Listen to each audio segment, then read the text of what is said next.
in accordance with the Americans with Disabilities Act of 1990.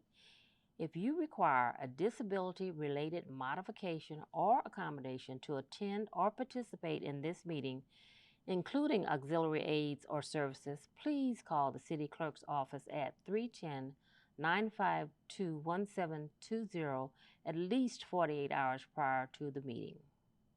Public information. The public may address the members of the City Council on any matters within the jurisdiction of the City Council or on any items on the agenda of the City Council during the designated public comment periods. There will be 2 oral communications sessions, one for agendized items, comment about items on the agenda, and the other for non-agendized items, comments about items not on the agenda. The oral communication portion of the agenda is limited to a duration of 1 hour unless otherwise approved by the City Council.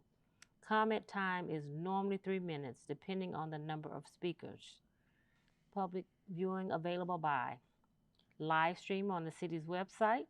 The meeting will be streamed live over the internet, www.carsonca.gov, or on YouTube, www.youtube.com/c/City of Carson, California, official YouTube page. Cable Spectrum Channel 35 and AT&T Channel 99. If you are unable to attend the meeting in person, public comments can be submitted before the meeting. Email. Public comments can be emailed to cityclerk@carsonca.gov. The cutoff time to submit any email communications is 3 p.m. on the day of the meeting. Written communications can be dropped off at the City Clerk's office at City Hall. The cutoff time to submit any written communications is 3 p.m. on the day of the meeting. Written communications dropped off at the City Clerk's office or any email received will not be read aloud at council meetings, but will be circulated to City Council and incorporated into the minutes. We're calling to order the City Council Successor Agency Housing Authority meeting. Today is Wednesday, November 5th. Roll call, Madam City Clerk. Thank you, Madam Mayor. Councilmember Rojas? Present. Councilmember Deere? Present. Councilmember Hilton? Present. Mayor Pro Tem Hicks? Present. Mayor Davis Holmes? Present. Thank you. We'll have a flag salute by our councilwoman. Yes, please rise.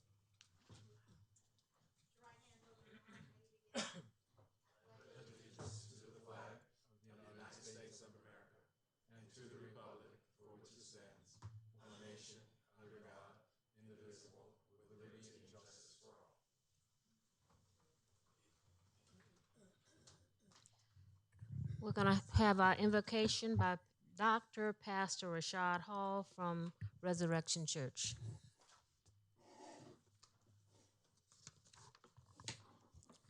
Good evening, everyone. Shall we bow our heads for a word of prayer? Heavenly Father, we thank you for this day and for the opportunity to gather in service to our community. We ask you for wisdom to guide us in every decision and every discussion made in this room. Grant the mayor and each city council member with clarity of thought, compassion and judgment, and the courage to act in the best interest of all residents. Bless the city of Carson, its family, workers, students, and leaders. Strengthen the unity and remind us that progress is built when we listen to one another with respect and humility. May every choice made tonight reflect justice, mercy, and the greater good. We ask for your continued protection over our community and for the peace to dwell within the city of Carson. In the name which is above every name, amen. Thank you. Closed session items 2 through 4. Mr. City Manager, is there a request to add an item? Sure. Thank you, Madam Mayor. There's a conference with legal counsel existing litigation. A closed session will be held pursuant to Government Code Section 54956.9D1 to confer with legal counsel regarding pending litigation to which the City of Carson is a party in reference to Cam Carson LLC versus Carson Reclamation Authority. Item number 3, conference with legal counsel existing litigation. A closed session will be held pursuant to Government Code Section 54956.9D1 to confer with legal counsel regarding pending litigation to which the City of Carson is a party. And item number 4 is a conference with legal counsel. Anticipated litigation. Closed session will be held pursuant to Government Code Section 54956.9 D2 or D3 and E1 because there is significant exposure to litigation in one case.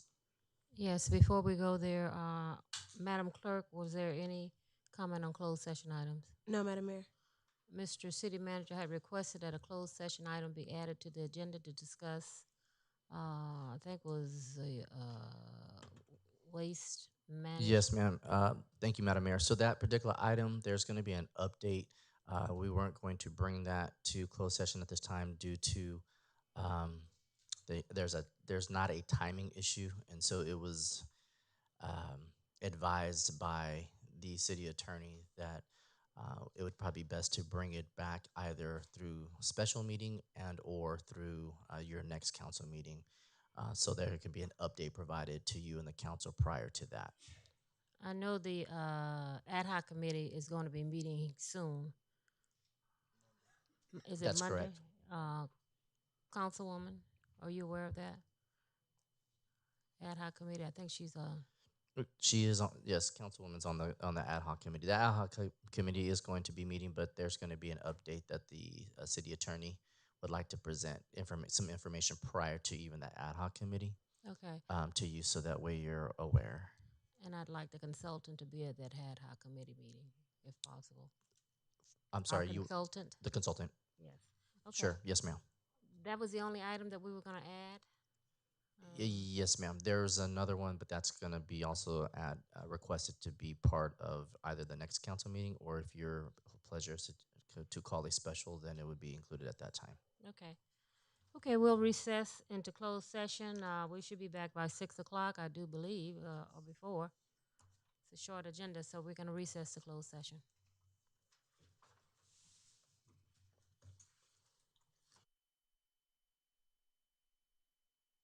Rules of decorum. No person attending a public meeting will engage in disorderly or boisterous conduct, including but not limited to applause, whistling, stamping of feet, booing, or making any loud, threatening, or profane, abusive, personal, or slanderous utterance that disturbs, disrupts, or otherwise impedes the orderly conduct of the meeting. All remarks by members of the public shall be addressed to the mayor or the chair and not to any other member of the public or any single council, board, or commission member, unless in response to a question that the member. Signs, placards, banners, or other similar items shall not be permitted in the audience during a public meeting. All persons attending a public meeting shall obey any lawful order of the presiding officer to enforce the rules of decorum. Treat everyone courteously, listen to others respectfully, exercise self-control, give open-minded consideration to all viewpoints, focus on the issues and avoid personalizing debate, embrace respectful disagreement and dissent as democratic rights that are inherent components of an inclusive public process and tools for forging sound decisions. Thank you. We're reconvening to open session. Madam City Attorney, report on the closed session items, please.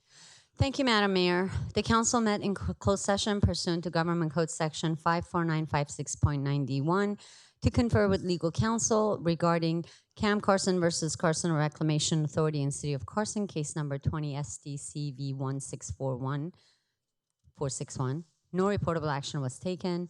The council did not consider item number 3. The council met in closed session pursuant to Government Code Section 54956.9D2 or D3 and E1 because there's a significant exposure to litigation in one case, and there was no reportable action. Thank you. Thank you. Now we have introductions. Captain Norman from the Carson Sheriff Station, are you here?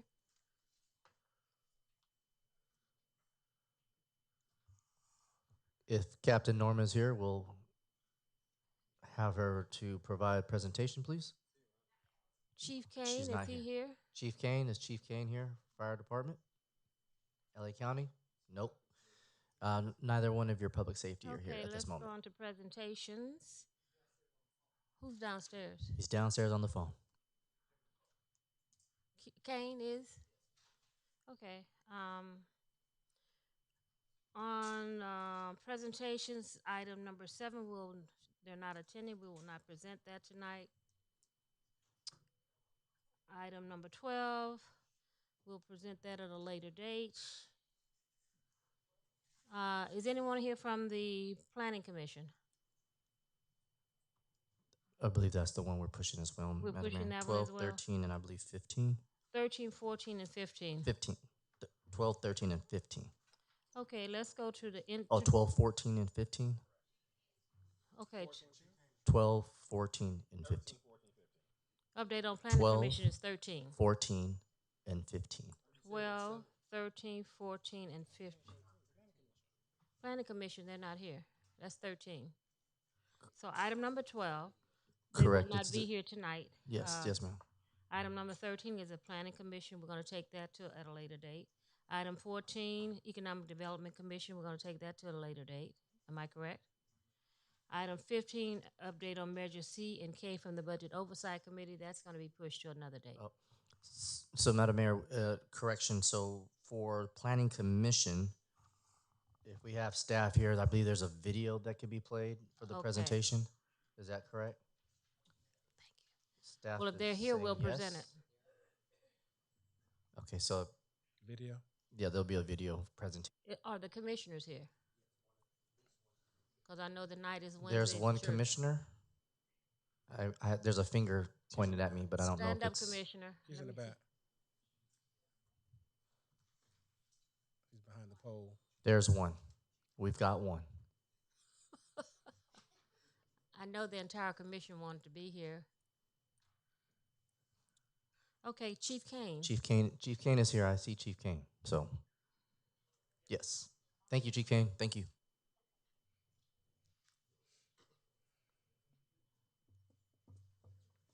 Good evening, Madam Mayor, members of the council. Assistant are Chief you? Brian Kane, Los Angeles County Fire Department, with your public safety report for the month of October. There were 210 total calls for service, 2 fires, both of them were trash or rubbish in nature, 143 emergency medical responses, 88 of which were ALS in nature, where our paramedics had to intervene with advanced life-saving interventions. And other than that, the month of October was relatively quiet for us, and I'm happy to report that. And that's the end of my report, unless there's any further questions. Well, that was short and brief. Yes. Are there any questions from my colleagues? Yes, Madam Mayor. Yes, MPT. Assistant Chief Kane, thank you for that report. Quick question. You said you had the 2 fires that were trash in nature. Were they considered anything related to any homeless encampment or any those type of locations? One was a homeless encampment, and one was not. Okay. The location of that homeless encampment? I'll email you the address of that exact incident. Okay, thank you. You're very welcome. Well, thank you for coming out. You're very welcome. Thank you. Thank Have a good you. evening. While we're waiting for our captain, we'll do an introduction of our new Director of Community and Economic Development, Mr. City Manager. Thank you, Madam Mayor. Yes, thank you. I have a pleasure of introducing our brand new Economic Development Director, Mr. Nathan Freeman. He is here.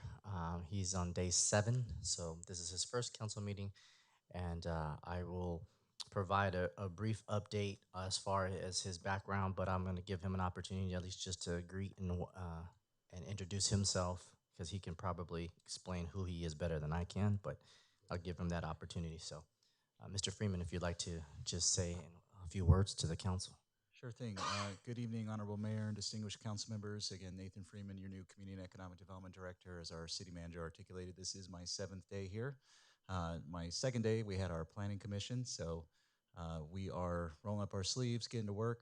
Our goal and objective always in community economic development is to make sure that good development happens for the betterment of this community.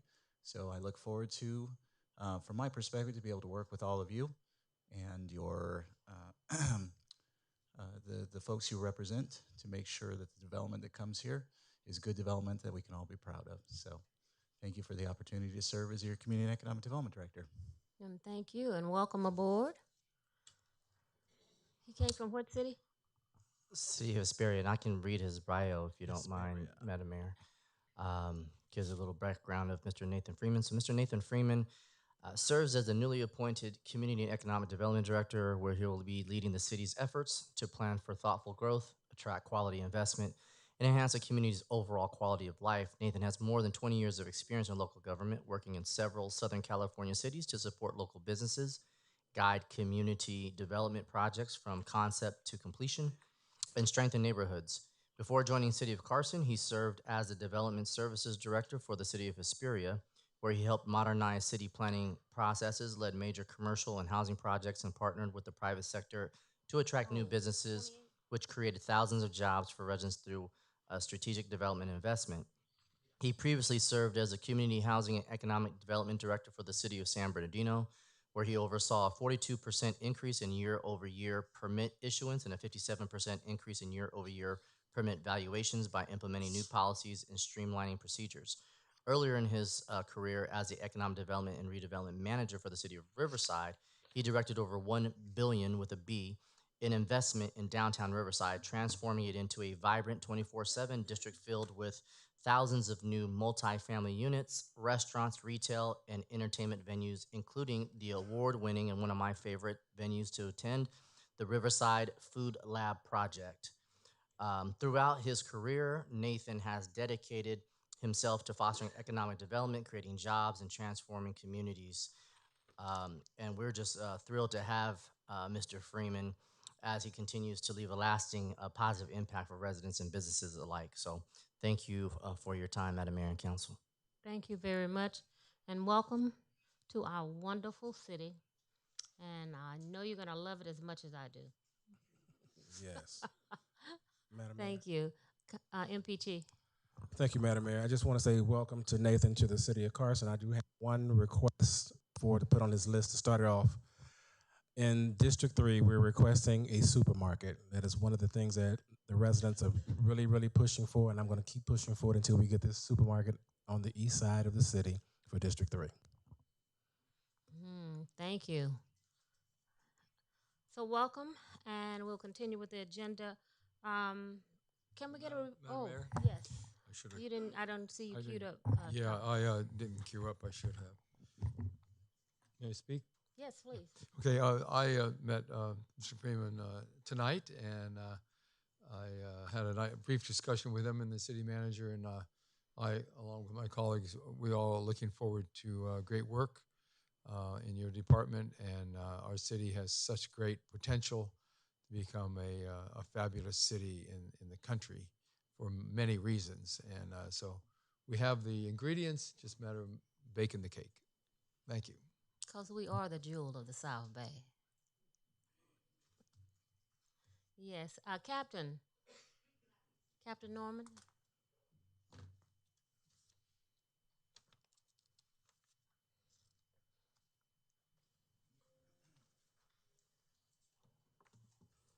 Good evening, everyone. Good evening. Nice and all right. Have a couple things I wanted to share. In 2025, we've received over 1,100 calls for service for unhoused individuals. Today, our South team and the host team, along with the city's public safety engagement officers, conducted a targeted homeless outreach enforcement operation. We made 14 contacts.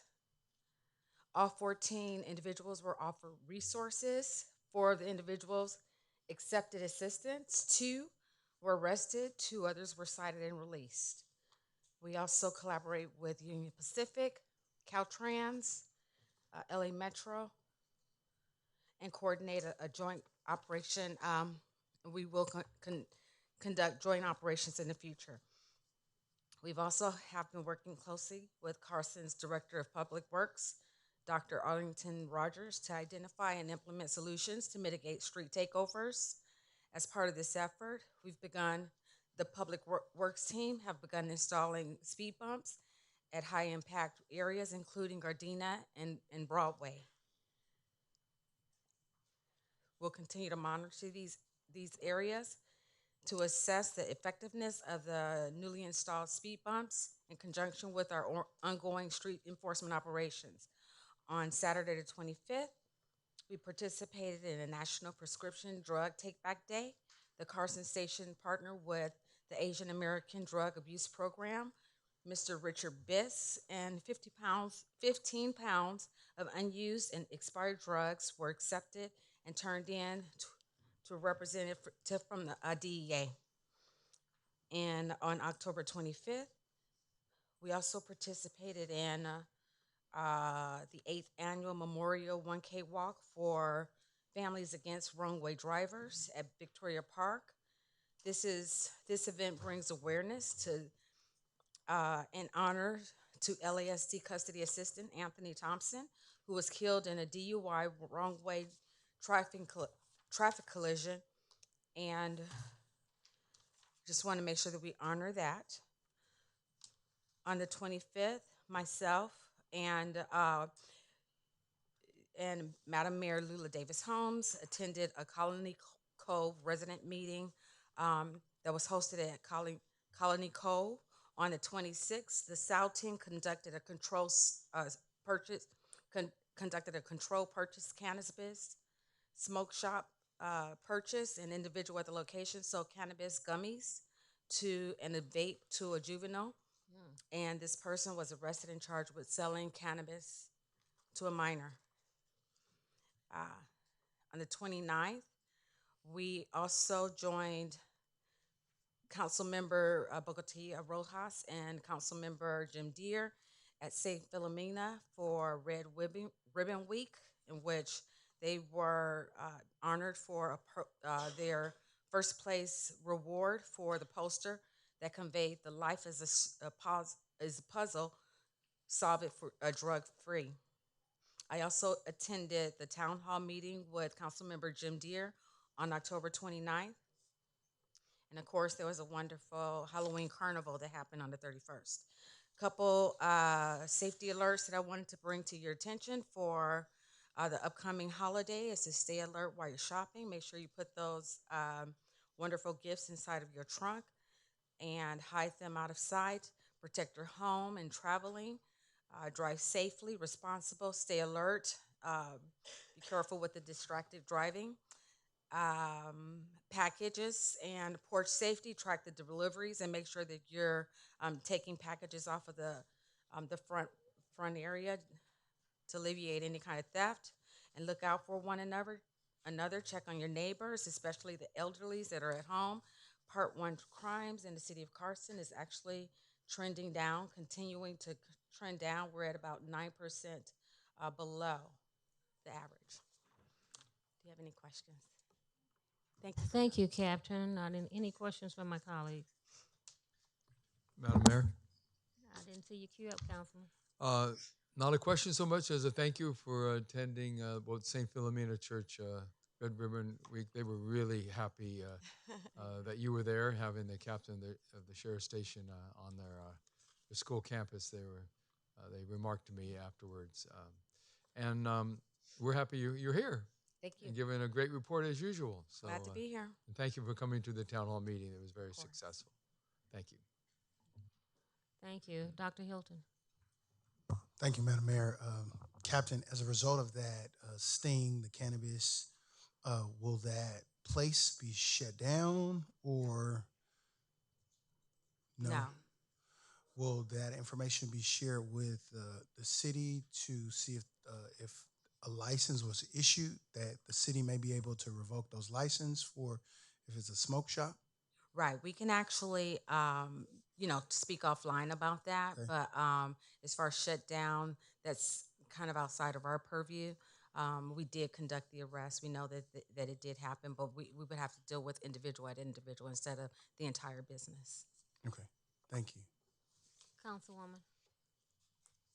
Yes, thank you again for the Sheriff's Department, Carson Sheriff Station, and also for your deputies for accompanying me to Carnegie Middle School, where we passed out candies to the students there. So thank you for your deputies for doing that. It was You're a very great welcome. show of support.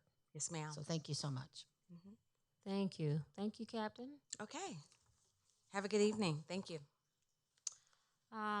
We're going to do our proclamations 8, 9, and 10, and then we'll come back with 11 and 13. Items 11 and 13. Okay. So my colleagues join me at the dais, please. 7 is off. 8 is a proclamation recognizing November as Indigenous Peoples Month. Councilwoman Rojas. Number 8. Yeah. No.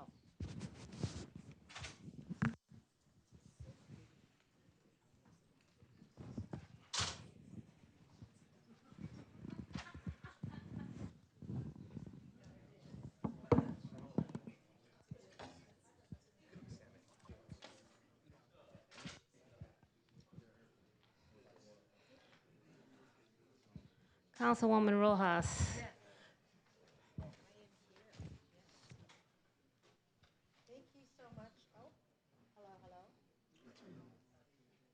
Good evening, everybody. Yes, thank you. It's working.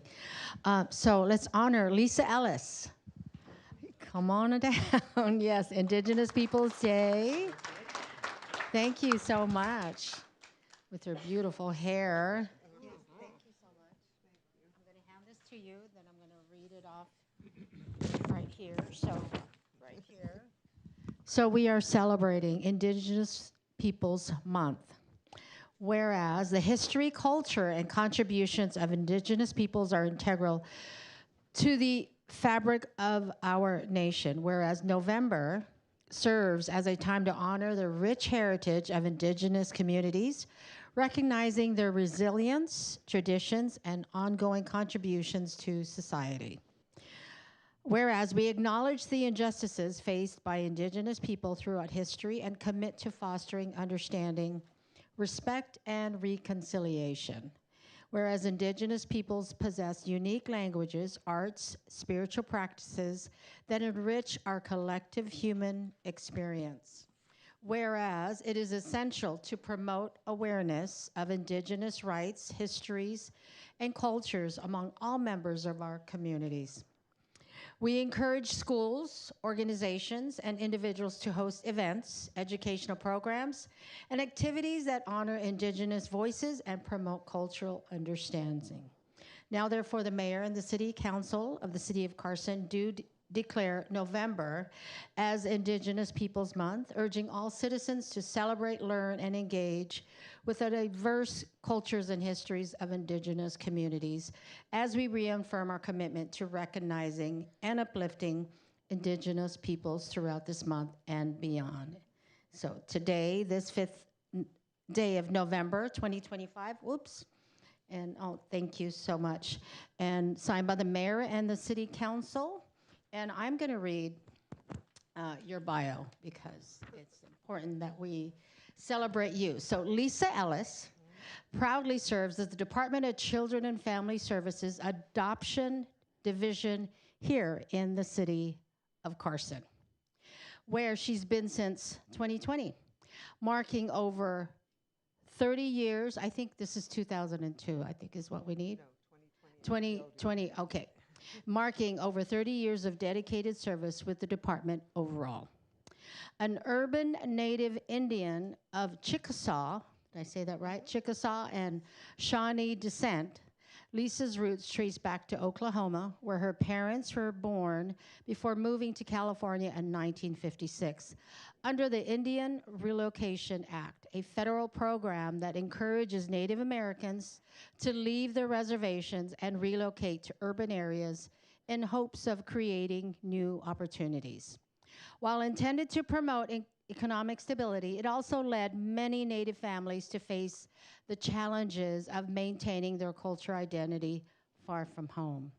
Growing up in the Native community, Lisa learned the importance of unity and kinship, how Native families stay connected and support one another, even across different tribes. Lisa is a devoted mother of 2 daughters, Cheyenne and Priscilla. Her daughter, Cheyenne, proudly carries on culture traditions by dancing in powwows, a reflection of the family's deep respect for their heritage. Beyond her professional role, Lisa continues to give back by volunteering and supporting programs with the Native Indian community, helping preserve and uplift Indigenous culture for future generations. So today, we celebrate you, Lisa. Thank you for being here. Thank you supporting your community and sharing it with our community here in the city of Carson. So thank you. Yes, give her a round of applause. Yes. And why don't you Oh, just thank you. okay. Thank you so much for being here.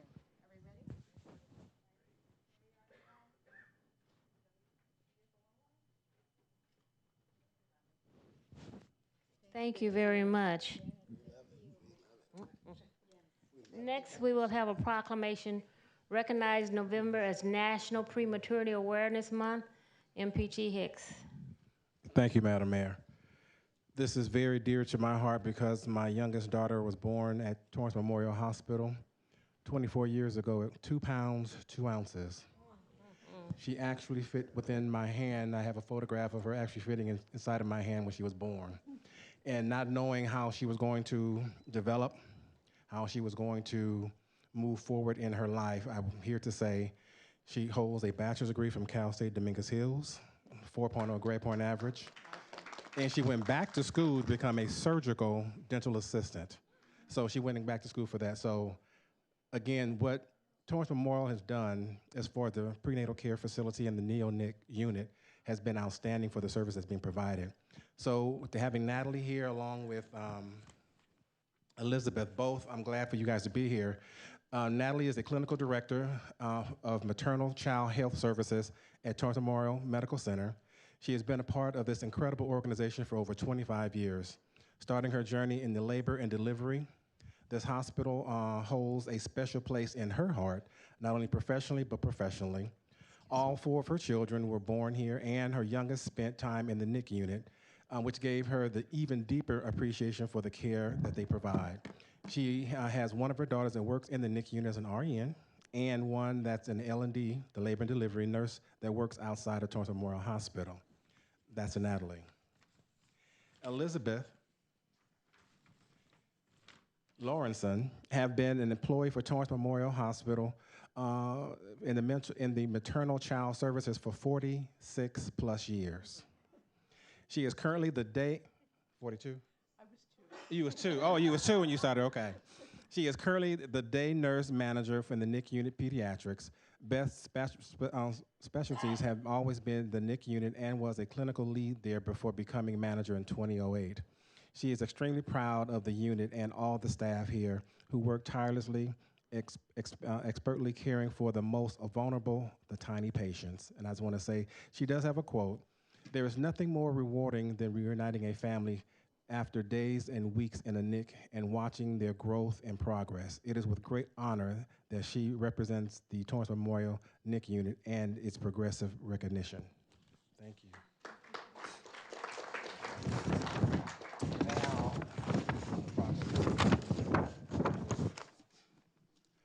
The proclamation recognizes November as National Premature Awareness Month, whereas the City of Carson recognizes and honors the month of November as Prematurity Awareness Month. On this occasion, it is appropriate to raise awareness by recognizing the prevalence of premature births and the impact that it has on the communities and around the world. Whereas about 15 million babies around the world are born premature each year, and more than 1 million of them do not survive the early birth. Whereas premature birth is the leading cause of newborn deaths in the United States, particularly babies born to Black women. The U.S. says Black babies are more than 1.5 times are likely to be born too early compared to babies born to white women. The preterm birth rates for Black infants was 16.8% compared to the national average of 11.7%. Whereas the March of Dimes, which I was an actual member and board member for the March of Dimes back in the late 90s, which was actually the first African American on the board of directors for the March of Dimes in the Valley. And what I brought to them was information that they had no idea about Black families. And it's funny how this has led to fruition for now, for me doing something back in the 90s to now. Leading this nonprofit organization for pregnancy and babies' health is competed to find solutions to problems that strengthen babies. Since 2003, the March of Dimes has led Prematurity Awareness Month activities in November as part of the Prematurity Campaign. The March of Dimes achieved a major campaign milestone when the Preemies Act of 109-450 was signed into law in December of 2006, Congress approved the measure affording expanded research, education, and services pertaining to the growth problem in premature birth. Whereas Prematurity Awareness Month events are scheduled nationwide during the month of November, prominent buildings and landmarks in several states, including the Empire State Building in New York, will be shining the purple light to symbolize hope for a healthy start for more babies. Now, therefore, the Mayor and City Council of the City of Carson County proclaim the month of November 2025 as Prematurity Awareness Month and calls upon the citizens of Carson to recognize and celebrate its importance and appropriate ceremonies, programs, and activities. Dated today, the 5th day of November, signed by the entire City Council and attested by our City Clerk. Ladies, you want to say a few words? Thank you so much for having us here. I haven't been here before, so I didn't quite know what to expect. Oh. We hope you like it. We do. And we do a lot of work at Torrance Memorial to support the babies that are most affected, like you mentioned, our Black birthing mothers and babies. We try to join any collaboration that supports the most underserved populations. As you see, looking at Beth and I standing here, we kind of had to fight hard to get our place in that role. But it's always been a passion of mine, Beth's, and our community that we serve to make sure that we are taking the best care of our moms and babies. So thank you for having us. Thank you. Thank you so much. I have spent my whole life, I knew straight away when I became a nurse, I wanted to work with pediatric patients and especially NICU patients. It's been a real privilege and to serve all the different communities that we serve, and just thank you for this honor. Thank you. Thank you very much. And my partner in premature babies is Dr. Hilton. I've had two. Oh, you did? Spent 68 days in the NICU, each of them 68 days apiece. So wow. we appreciate you. We appreciate your service. Thank you.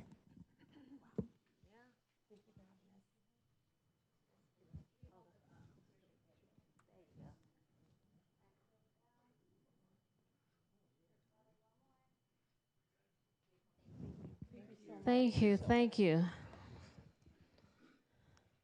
The next we have proclamation recognizing Small Business Saturday. Come on down, Perry Snells.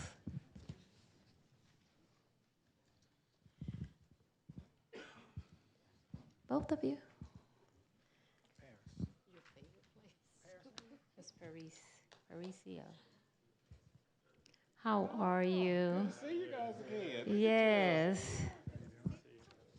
There she go. Thank you, thank you. I'm honored to recognize this small business. It's Small Business Saturday, a national initiative that highlights the importance of supporting local businesses from the backbone of our community. Paris Nails and Spa is a modern luxury salon located right here in the city of Carson, dedicated to providing exceptional nail and spa experiences. Founded with the mission to bring relaxation, beauty, and self-care to the community, the salon combines premium products, skilled professionals, and a welcoming atmosphere to create a truly elevated experience. Their grand opening took place on March 22nd, 2025, and since then they have become a wonderful example of how local businesses contribute to Carson economy and community pride. As we celebrate Small Business Saturday, we encourage everyone to shop local, dine local, and support the entrepreneurs and family-owned establishments that make Carson the jewel of the South Bay. And if everyone knows me, I said we have enough nail shops here in the city of Carson. But when this nail shop opened, I was totally blown away by the atmosphere. They spared no expense, none. And when you go into that shop, it's by far one of the best shops. You think that shop was in Beverly Hills, that they had those $1 million, $100,000 clientele, and they treat us all like we are the jewel of the South Bay. And I was just so blown away. We went to the ribbon cutting, and I frequent all the nail shops, many of them, not all of them, because we have a lot, but by far, and I'm a flu. I love everything that I saw from the time I walk in that front door until I leave, and we get free mimosas. But we have some nice nail shops. But I just want to say to them, thank you for bringing your business to the city of Carson, because I know you have a shop in Signal Hill? Yes. One in Signal Hill, but ours is the best. And they just do a phenomenal job at the shop. They know your birthdays, and the whole shop lights up when it's your birthday. I mean, it's an experience. It's an experience, and I go for an experience because I spend one day every other week taking care of Lula, and all ladies need to do that. It's the day you sit, relax, and get it from the head to the bottom of your feet. It is awesome, and I just want to say, welcome to our city. You had your grand opening, and they have not missed a beat since then. And so this proclamation in recognition of Small Business Saturday is on November 29th, where small businesses are the backbone of our economy, creating jobs, fostering innovation, and enhancing our community's unique character. And whereas their enterprises contribute significantly to local economies, keeping dollars circulating within our neighborhoods and providing essential goods and services. And whereas Small Business Saturday is a day dedicated to celebrating and supporting the local businesses that make our communities vibrant and diverse. And by shopping small business, we encourage entrepreneurship, promote community spirit, and help our local economy thrive. And whereas we recognize the hard work and dedication of small business owners, their employees, who contribute to the economy's well-being of our city. Now, therefore, the mayor, that's me, the City Council in Carson, California, do hereby proclaim November 29th, 2025 as Small Business Saturday in the city of Carson, and encourage all residents to shop at local businesses, explore our unique offerings, and support the entrepreneurs who bring creativity and character to our community. Let us celebrate the spirit of entrepreneurship and the importance of local business by making concise efforts to shop small business. They are the backbone of the city of Carson. It's signed by the entire city council and attested to by our city clerk, Cleo Bradshaw. And to you, I'd like to say thank you for choosing Carson, and I'd like you to have a few words. These are the owners. Thank you. Good evening. On behalf of Paris Nelson Spa, thank you so much for this special recognition. We're truly honored to serve the Carson community and be part of its growing small business family. Thank you, Madam Mayor. Thank you, Council Member, and thank you, the community, for your support. Thank you. She has an interesting job outside of the nail shop. I'm not going to tell it, but it's very interesting. I said, what? Thank you. Thank you.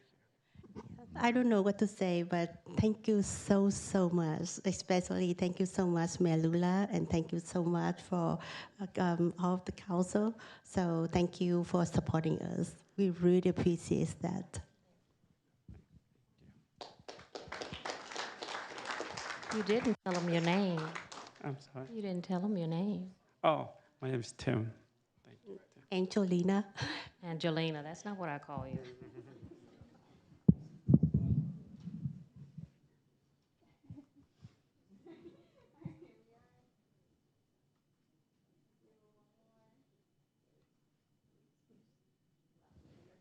Thank you. See you.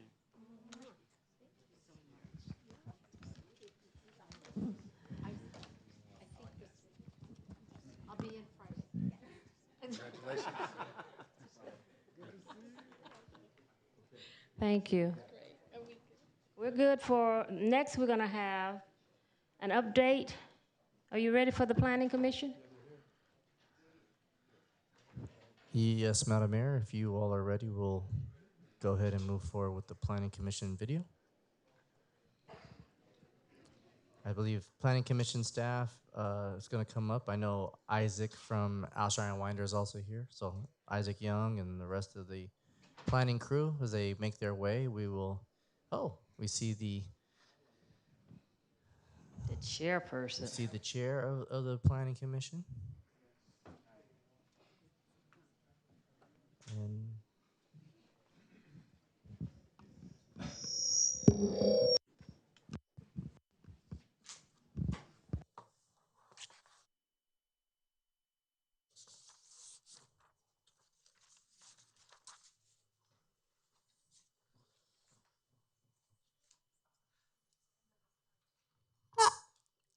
My turn? Thank you. Good evening. Okay, it's been a long day for me. It's been a very, very busy day, but it's been a great day. I am honored to be here before you tonight on behalf of the Planning Commission of the great city of Carson, the jewel of the South Bay. All right, enough of that. Okay. I am honored to be the chair of the Planning Commission for the city of Carson. We have an incredible commission consisting of 9 members. Many of them could not be here tonight, but those of us who are here represent those who are not. And our prayers, we have a few people who are ill, and so our prayers are with them and their family at this time. But we have an incredible story to tell you tonight. We have an incredible video to show you tonight. Now, let me just say, the video will be online for those who want to see the video in its entirety.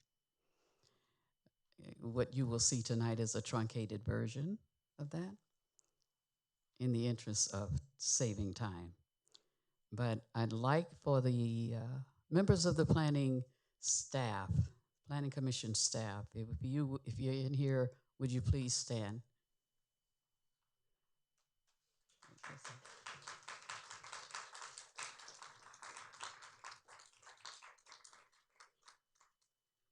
And if I knew all their names, I would call them at this time, but I don't. But I will tell you, they are incredible. When they presented this video to the Planning Commission, we had a red carpet night. I was not expecting that.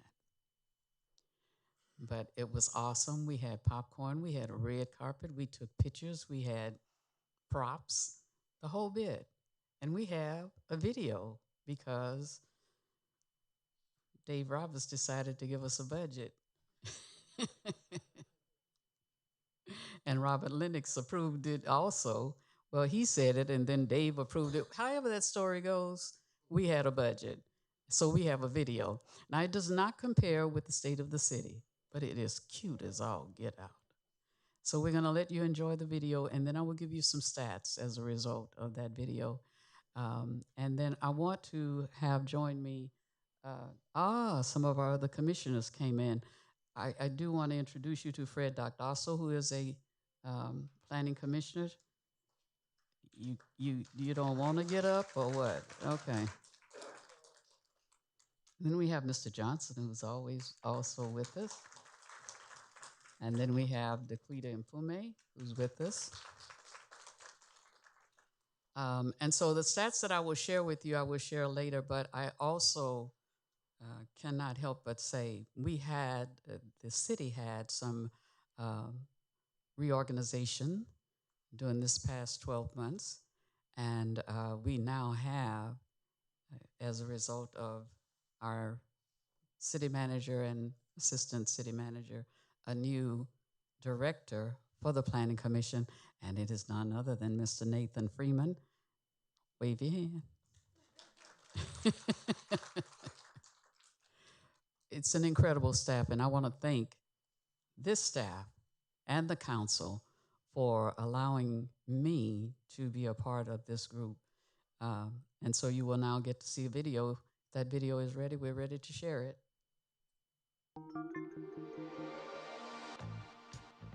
This is Carson. This is Carson. This is Carson. This is Carson. This is Carson. This is Carson. This is Carson. This is Carson. This is Carson. This is Carson. Which project did you most enjoy deliberating on and why? It was an application, and the applicant came in with a request for a new restaurant in the city. They were located in Gardena off of Redondo, and he said that location was too small. He moved it to still Gardena, but on Artesia, larger location. He said that one is too big. I'm trying it for the third time, and I want to come to Carson. And I think this location is going to be just right. My name is Fred Dossel. I am a commissioner with the City of Carson's Planning Commission. Several months ago, we talked about what would happen to oil or petroleum refinery sites once the company moves on. Not only would it have taken care of the facilities themselves, but it also ensured that the future of the citizens of the city of Carson is secure. What's your fondest memory from serving on the Planning Commission this past year? I'm Dell Huff. I am a planning commissioner for the city of Carson. The respect, the professionalism, the thoroughness that we all bring to the table. In your view, how have the Commission's decisions positively impacted the Carson community? Hi, my name is Leticia Vasquez Wilson, and I'm a member of the Carson Planning Commission. We have a number of residents that attend our Planning Commission meetings, and during public whirls, there's an opportunity for members of the public to give us feedback, and we always consider every comment that they make as we are making decisions about the community. Carson is one of the few cities that still have land that needs to be developed. And so we pass through our city, we see vacant lots and areas that have not been developed. What surprised you the most about serving on the Planning Commission this year? I was very surprised by the level of fulfillment and it feeling more like purpose than work. It's been very gratifying. Accomplishment are you most proud of as a planning commissioner? The Carson Triangle, which I'm really excited about. We deliberated on it, and short time after, the buildings were demolished, and it just lets me know we're moving forward. My name is Richard Garcia, assistant planner with the city of Carson. So what makes this my favorite project is that we took in this application and we saw that this site was undeveloped and sitting vacant for a few years. So we had this developer come in, ASPCA. So now they're proposing an animal clinic that's going to completely change the site itself, and it's going to incorporate new fencing, new landscaping, new parking lot, and of course an animal clinic that's going to service the community and the nearby neighborhoods. Hi, my name is Max Castillo, and I'm an associate planner for the city of Carson. We're at 438 West Carson Street in the western portion of the city. And the project is a 51-unit residential multifamily condominium development. It's going to be 4 stories high. It's going to be developed by Maupin Development. It's located in the downtown mixed use zone. It's going to have a mix of 1 and 2 bedroom units. It's going to have common facilities such as a fitness center, a lounge, and a rooftop deck. There's going to be about 115 parking spaces, but also short-term and long-term bike storage.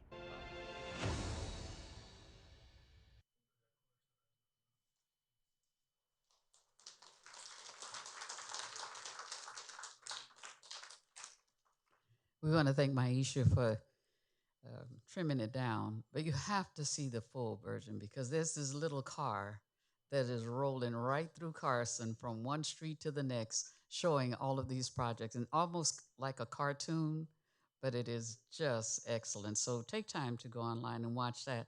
What we're talking about is year in review from October 24th to October 25th, 18 projects presented to the Planning Commission, 14 projects approved, 4 under construction, 4 projects including 36-unit detached condo project Willow Homes at 427 East 220th Street, east of Avalon, and Carson Triangle north of City Carson, northeast corner, 213th Street, Avalon Boulevard. 2 completed projects, In and Out and Welby Senior Care Facility located at 20920 Chico. We also had 3 new commercial uses.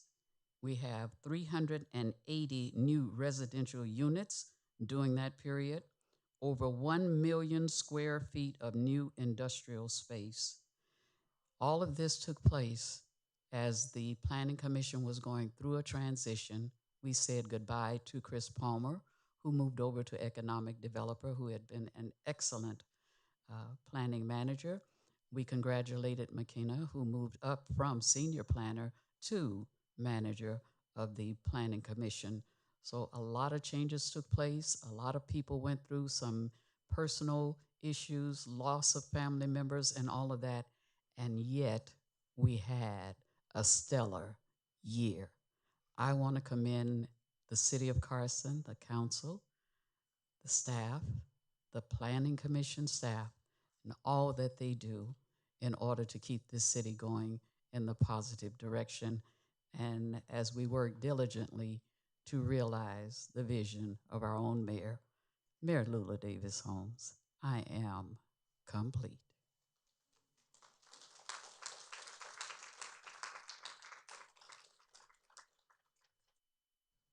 Why, thank you for that presentation to the Planning Commission. And I think it's important, we started this process since I've been mayor, is to have all of the commissioners come and talk about their projects and what they're working on, because before we didn't know what they were doing, just having tea or coffee. But I see you're hard at work, and I just want to say from a grateful mayor, thank you for all that you do. This is sometimes it's a thankless job, but I see the interest and enthusiasm. This commission is the first commission that I know of that when you put a project in front of them, they go out and visit the site themselves to see what's going on, what staff tells them. They go and see for themselves, because at the end of the day, they're the ones who have to vote on it and make a recommendation to the city council. So I know you guys have worked well together, and I just want to say thank you for a job well done. And you set the bar for my other commissions. Commissioners, are you watching this? Each one is getting a little better and a little better. So thank you very much. Any comments from my colleagues? Thank you. Oh, you're not queued up, MPG. Dr. Hilton's queued up first. I was just going to say, keep up the incredible work. We see the development. Y'all know what I'm going to say. $8 billion worth of infrastructure going in the ground. That's a part of you guys approving projects. And we appreciate the growth, the economic development that's going in the ground here in the city of Carson. One of the last cities in the South Bay that has land to be developed, and quality stuff is being put in our community. So I'm excited. I'm encouraged. People are coming in Carson. Great quality stuff is coming to Carson. So hats off to you. Hats off to the planning staff, putting in the late night hours, putting in and to stand before the Planning Commission to let them know that you guys are just not taking anything is a wonderful thing. Letting them know that coming to Carson requires the blessing of the community, and not just the blessing of the company, but the blessing and the partnership of the community. So I'm grateful and appreciative. Thank you so much for your service. Thank you. MPT. Thank you, Madam Mayor. just to the planning commission, to the staff, I just want to say you guys do an outstanding job of making sure the city shines. But having the new veterinary that's coming to the city, my request, we need to get a pet store to go along with it. That's what's missing in this city is a pet store. I'm having to go to other communities. I want to be able to stay in my own city to go and get the things I need for my pets that I have at home. But again, to all of you guys, thank you for an outstanding job. Outstanding. Thank you. And thanks again to the Planning Commission for coming out.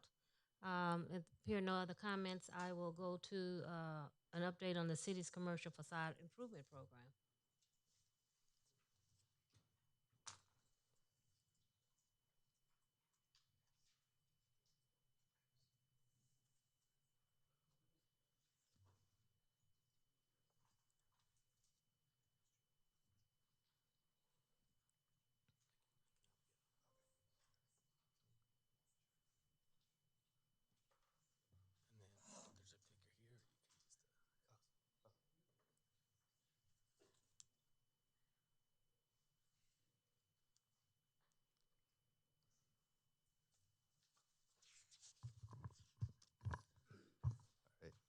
Good evening, Honorable Mayor and members of the City Council. My name is James Nguyen. I'm the Special Projects Manager with the Community and Economic Development Department, here to provide an update on the Commercial Facade Program. So just tonight's presentation will provide an upcoming overview of what's ahead. It includes an update on the current citywide program status. It includes the proposed revolving loan fund, which will be considered at a future council meeting. And it also includes the no match East Carson Corridor Initiative. So these will come in the upcoming months, but I just want to give you guys the early heads up that this is on the way. So starting with our citywide facade program, this program was adopted about 2.5 years ago. And since then, we've reached out to 53 businesses, received over 12 applications, and funded 6 projects.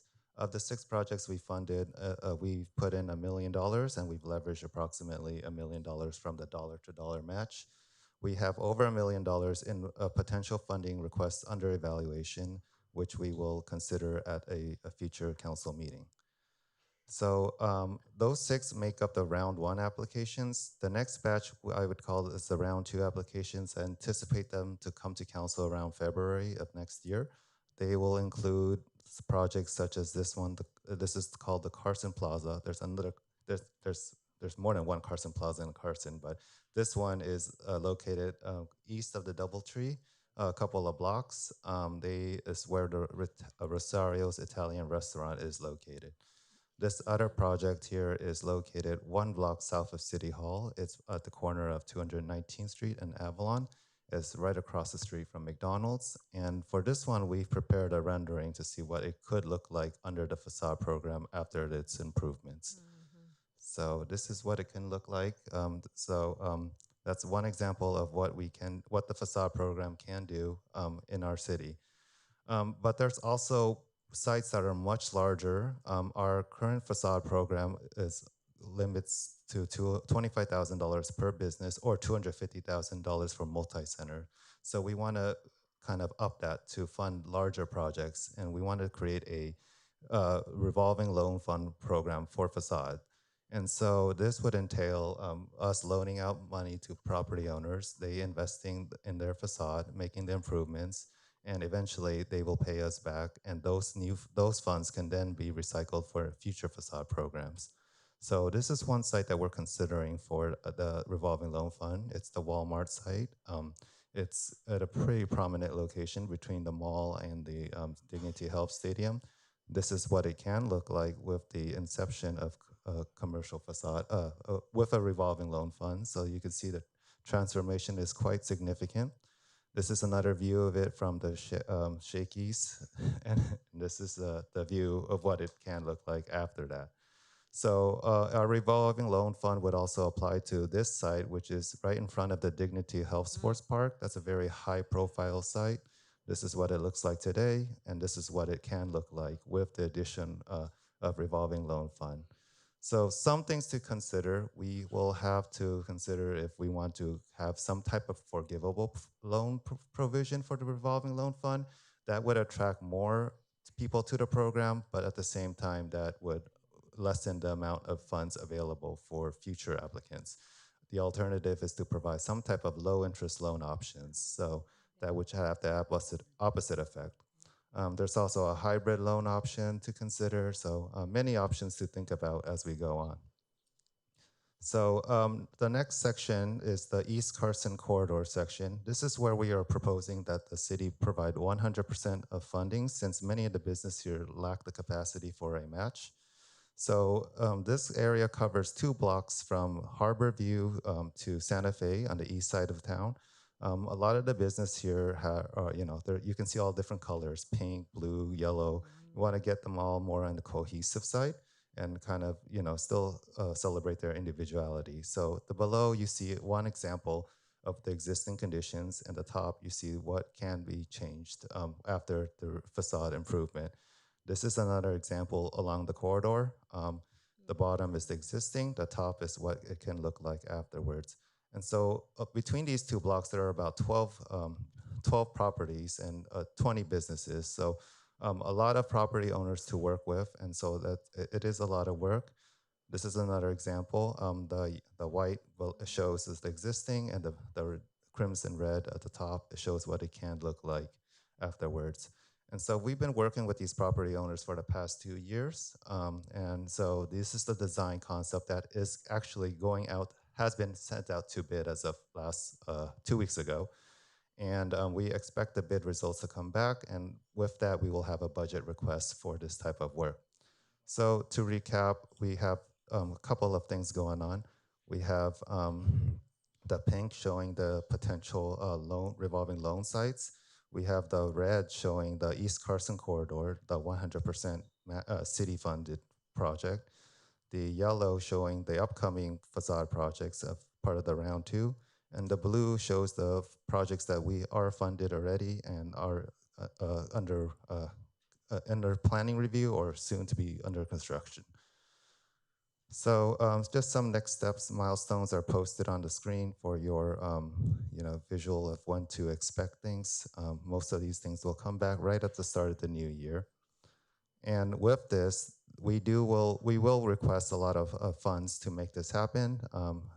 It's part of the mid-year cycle and it's part of the upcoming fiscal year. So we anticipate approximately up to $12 million to accommodate all of this if council approves it in its entirety. But obviously, this is very preliminary. We'll have to kind of reevaluate it on a case-by-case basis. And lastly, I want to highlight that this is probably one of the most ambitious efforts that we've undertaken here. There's probably going to be more facade projects within the next 2 years than the past 2 decades. And we've actually surveyed about a dozen of cities throughout California. And if we approve this program here, we're probably going to be one of the most comprehensive and business-friendly facade program. And that concludes this presentation. Thank you. Thank you. To the staff, before I turn it over to assistant director, I just want to commend the staff for working. I've been on this council since 2007, and I'm seeing progress as opposed to lip service and statements that we can't. And everybody knows what I say about we can't. It means you won't. And so with this team that we put together and the Planning Commission and Economic Development, these are things that we've just been able to do in the last 5 years, folks. And I just want to say thank you because, when we're sitting on the budget that we're sitting on surplus, we should be able to make our city look the way we want to. And so I always tell staff, don't be bashful about what you ask for, because at the end of the day, it goes back into the city, and then we're able to attract other businesses and companies to come to the city. You cannot keep doing the same old thing and expect to get the same results. And I'm pleased when I look out on this DS and I see all these energetic staff that have assembled here to say, job well done. We're looking for big things from you. And so can't means you won't. So we don't operate on that. Okay, Thank you for that excellent presentation. I'm just excited. We've been talking about this for a while. Just a second, Dr. Hilton. Oh, I think James. Robert Lennings had something to add first. Thank you, Madam Mayor, and I want to thank James and the team for putting together a presentation. They've been working hard on this. In particular, though, Director Freeman is getting up to speed on this as well, and part of the funding plan will also include trying to incorporate some of these expenses into some of the community benefit agreements that we discuss and negotiate with some of the developments that are coming in as another subsidy toward funding these, because these can be quite expensive, but as James mentioned, we'd be the most aggressive, proactive in the area. So, Appreciate it. Dr. Hilton. Thank you, Madam Mayor.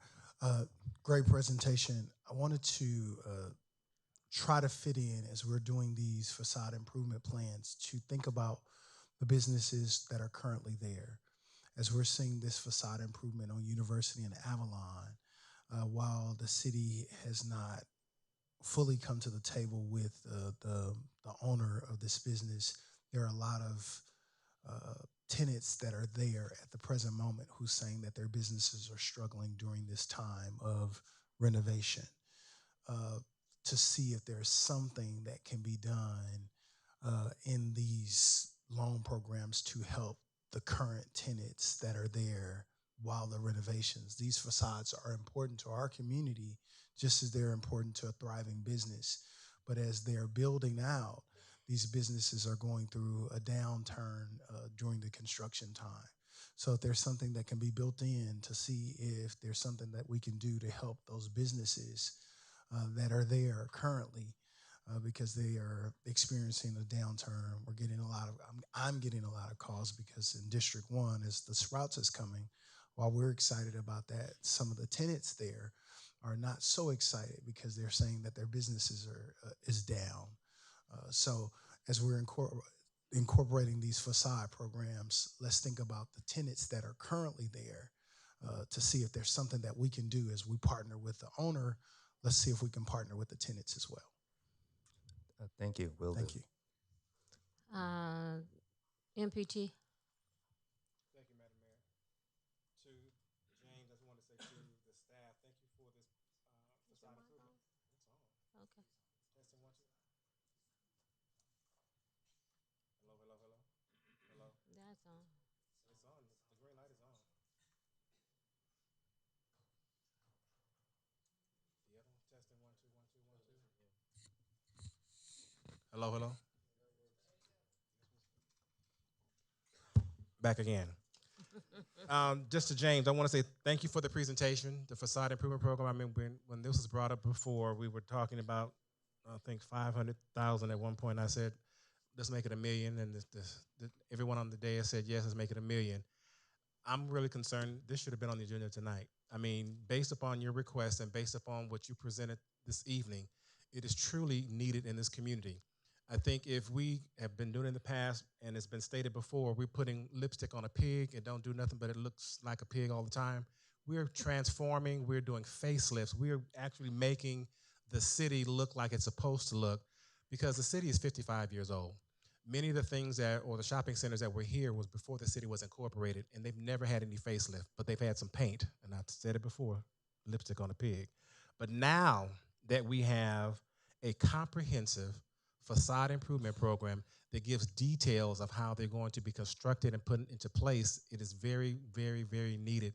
And I just think to the city manager, to the staff, whatever we can do to get this on the agenda through our new economic director, Mr. Freeman, move expeditiously in getting this in place, because again, we are getting ready to host the 28 Olympic Games. We're going to be worldwide. We need to look as if we are a city that's welcoming and want to have that type of traffic in our community. But right now, it would be remiss if we didn't have it. If it was today, we would not look what we should look like. So I just want to make sure we move forward.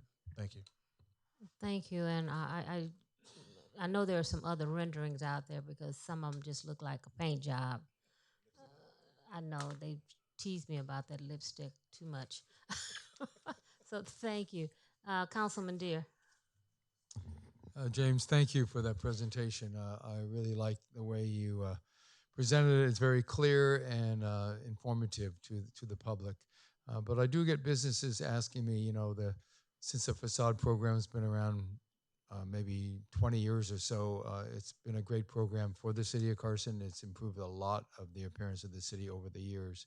And I like the way that you tweaked it and customizing it.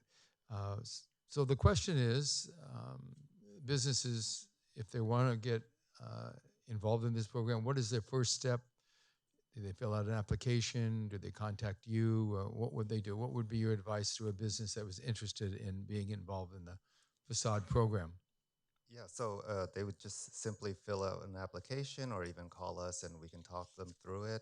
Probably talking through it is the best approach because the program is limited to certain corridors, the very high visible corridors like Carson, Avalon, Main Street. So areas with high impacts to the community. So having an initial conversation and having us walk them through the whole process and the expectations is a good first step.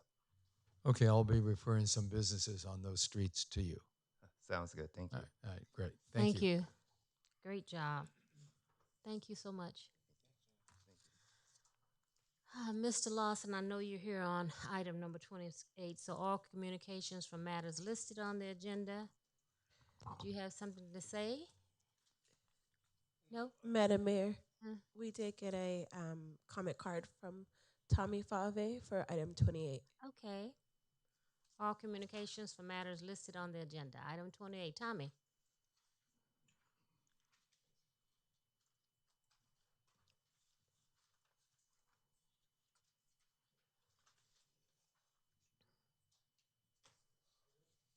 Yes, come on up, Tommy. Good evening. Right. You have Good 3 evening. minutes. Good Good. evening. Okay. Good evening, Mayor Holmes and fellow council members and staff and the public and the brothers and sisters that are from the Carpenters Union that's here in support.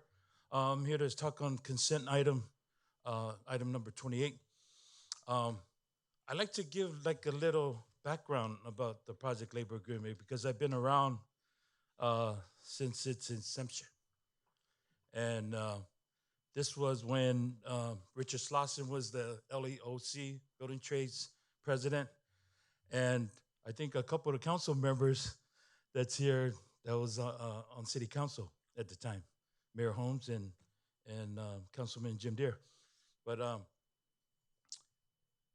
I just wanted to say how long that the city has implemented and has done the great work on renewing the project labor agreement every 5 years. And it's a testament to the city on how you've grown and expanded on these really good projects that you accumulated through the years when it comes to public works and private sector. So I'm here tonight to support the renewal of the project labor agreement and the recommendation from city staff. And, I don't know, I'm going to be here for another 5 years or 10 years, probably be in retirement by then. But it's just great to see a city. And I think you guys are the only city, unincorporated city, that has had the project labor agreement in place for close to 3 decades. Remember that, Sonny? I know your partner over there, Bill Winder. Yeah. So, but I just want to say thank you. Thank you to the city. Thank you to the staff because I know the hard work is done by the staff. Mm-hmm. And these agreements, it's not easy. It's not easy to negotiate. I'm not at the negotiating table, but I know when I talk to the building trades and staff and stuff like that. But I just want to say thank you on behalf of IBW Local 11 and on behalf of LAOC Building Trades. We urge the City Council to recommend this PLA renewal. Thank you. Thank you. Test. On this item, I think I had discussed it before. When we first approved the PLA, we had someone, when those jobs came up, they fell up under the guidelines. We had someone monitoring to make sure that they were in compliance. I think it's important for us to go back and revisit that again, because what I saw at sometimes was they'd hire and they'd be out holding a stop sign, and then a month later there was no one there. But once we lost the person that was overseeing it, and then I also want to talk to Ray about, and we can probably incorporate that later, how the staff that are hired are treated when they're working. I did have a brief conversation, but I'll continue that conversation, Mr. City Manager, and bring it back to you, the resolution that we want to implement into this. Okay, so that's on the consent. No one else wanted to speak under consent? Not that I've received, Madam Mayor. Okay.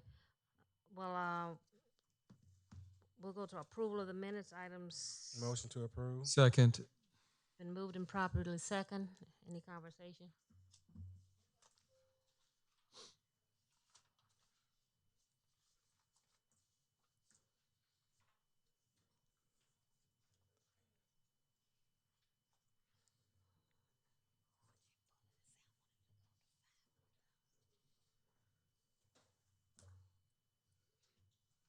Before Arlene asks you, who are we? I'm just like. Madam Mayor, just waiting on your vote. You waiting on me? That's being difficult. Okay, there it is. Okay, motion carries. Thank you. Approval of consent calendar items 18 through 29. Move approval. Second. Except the staff, I believe, is going to ask for an item to be removed. Which one is that? Item number 30? Yeah, Okay. yes, Madam Mayor, but that item number 30 is discussion. That's a discussion. I'm sorry, Madam Mayor, with the applause in my, Okay. I didn't hear the motion. Was it Councilman Deere? Councilman Deere made the motion. Who seconded? I'll second it. Yeah, I Oh, Oh, yeah. thank you, Dr. Councilman Hilton. Approval of consent calendar. Minus item number 30. Item 30 is a If the discussion city item. manager concurs. The motion Item one 30 and is two. a discussion item. It's not on the consent calendar. Oh. I asked 23. Oh, 20. That's the Long Beach Transit. Oh, no. Okay. So I'm good. You good? We're going to approve the consent calendar with the exception of item number 23, which has been pulled by MPT. Is a motion and a second? Yes. Cast your vote.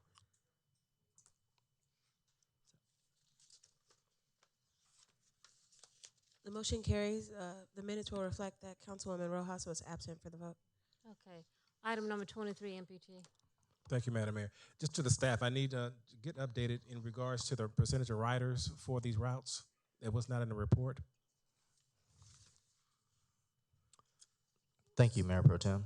We will pull that up. I'm not sure at the current moment. Our Director of Community Services is going to look at the staff report, but and if he has that information. Sorry, Carpenters were speaking. As soon as we can get that information to you, we'll provide that.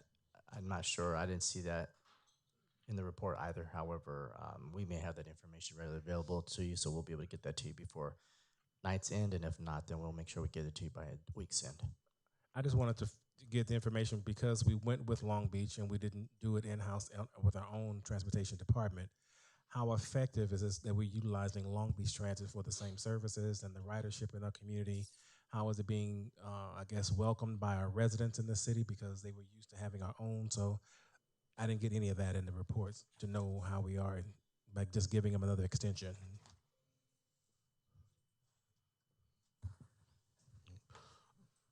Good evening, Madam Mayor and the City Council. In regards to Long Beach Transit, for our ridership, we have actually created a collaboration with the City of Long Beach over the past, I would say, 3 to 4 years. It has been an amazing relationship in regards to them. We have attended meetings to make sure that any complaints or any items that we had in regards to our ridership, we would be able to pass that information along to them and their riders or their drivers to make sure that our riders are safe But to be totally honest, we haven't had many issues at all in regards to ridership on our Carson Transit. Um, Many times we have issues during after school rides in regards to, of course, you know what we had over at Rancho Dominguez Preparatory High School. But we haven't had many reports at all in regards to issues or problems in regards to ridership. We have received no complaints at this particular time in terms of ridership. During the pandemic, we actually reduced the amount of the price in terms for seniors so that they can ride for free during that time, as well as students. And we have continued some of those issues in regards to the transit for the city of Carson. So at this particular time, I can go back and do a little digging to find some additional information. But to my knowledge, according to my staff, we haven't had any issues or any problems in regards to our ridership in terms of our collaboration with Long Beach Transit. Uh, I think we're looking, and I did discuss this with our city manager before, cost benefit analysis. Is it more productive for us to contract with, and I knew it was, I know the answer, with Long Beach Transit versus our own, and how has the ridership been affected?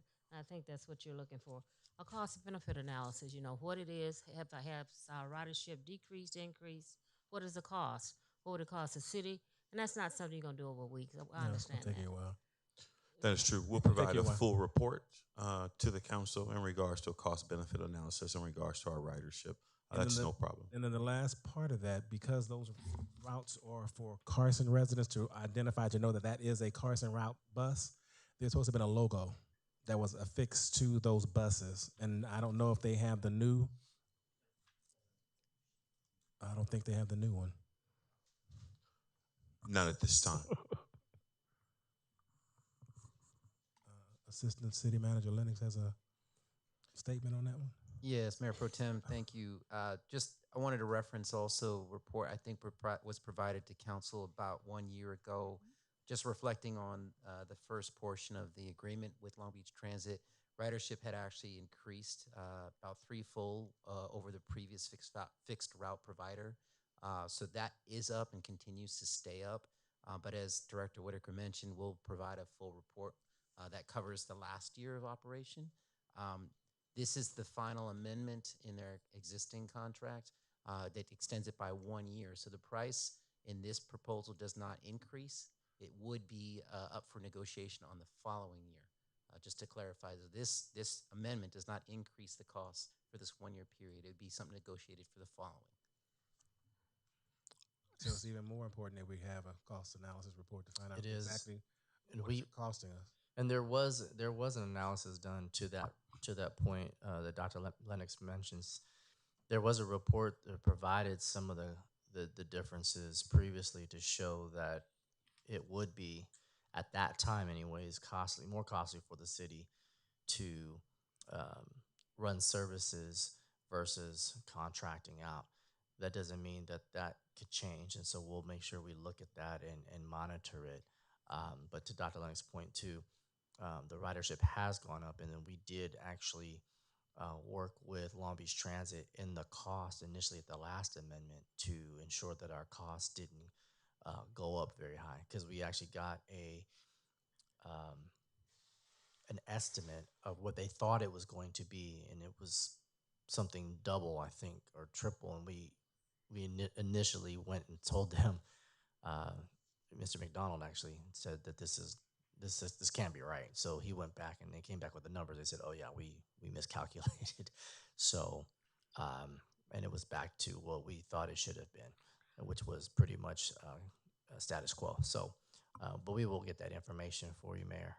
Yeah, I think it's important anytime you do a report. I always say who, what, when, where, and why. If you get all those W's, the report is going to be complete. If you leave off one, it's incomplete. And why are we, and I think it's going to be important when we start going to the next phase to say why we're recommending whatever we are. Okay, and I used to write these reports. Both of us. Both of us. So thank you, but I think that would be helpful because we do have another extension, and that way we can get a complete, concise, and thorough report. Thank you, madam. With that being said, move approval of the proposed amendment number 3 to contract services agreement between the City of Carson and Long Beach Public Transit Company, Exhibit 4, amendment number 3, and authorize the mayor to execute amendment number 3 following approval as performed by the city attorney. Second. It's been moved and properly second. Any further discussion? We good. That's 30. Oh, Motion carries. okay. Thank you for that. Now we're on discussion items. There's no special orders of the day. Item number 30, Mr. City Manager. Yes, thank you, Madam Mayor. This is the item number 30 that we were asking if we could push to the next meeting, and if that's okay with you, Mayor and Council, we can bring that back at the next council meeting. My concern is that why are we bringing it back when all she's asking for is a cost of living? There's some information that we need to adjust within the staff report that wouldn't be correct, and actually we have been in contact with the contractor, and they actually were the ones that pointed that aspect out to us, and so we wanted to make sure that we have the right amendment before you with the right language, and so we'll need to adjust it and bring it back at the next meeting. Let me say this. We did it last year. She had to point out to us some mistakes. Okay, and we had mud in our face because her attorney looked at it and we overlooked it. So what I'm asking again is that these reports, it comes back, because I'm surprised it's coming back when it's only a cost of living and it's not up. So what I'm asking, what we're directing staff is that when this contract comes back, because we did the same thing last year, that it be dressed right, dressed and tight. I really don't like someone else's attorney or someone else's staff telling us that we dropped a ball and we didn't overlook this. It's a cost of living increase. It's a CIP. Madam Mayor, I just want to clarify. It's not that there were mistakes. The contractor is asking for additional changes that staff is considering and they want to bring it back. So I know last time there was an issue, but this time it wasn't a mistake. It's an additional change they would like staff to recommend to the council, which staff will be recommending. Is it a cost of living? The cost of living under the current contract, every 3 years, it has to come to the council. Okay, that's one change she would like. They would like that to stay with staff administratively going forward. So we need to amend the contract to do that. The contract currently says every 3 years it comes to the city council to approve it. And that is the component that the contractor has asked for staff to review and make a recommendation to the council to change. And so it's not a mistake, it's an additional request that staff will be bringing back to the council. You don't want to share that it was tonight so we can say yes or no? Do we need to do a sidebar? Staff's telling me it's not ready, we'll bring it back. Yeah, let's take a little 5-minute recess and sidebar.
Reconvening our council meeting.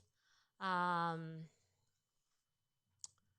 matter of item number, what is it, 30? We're going to continue it until the next meeting. There is something that needs to be handled. So to the staff, let's bring this item back at the next council meeting. Is that okay with my colleagues? Yes. Thank you.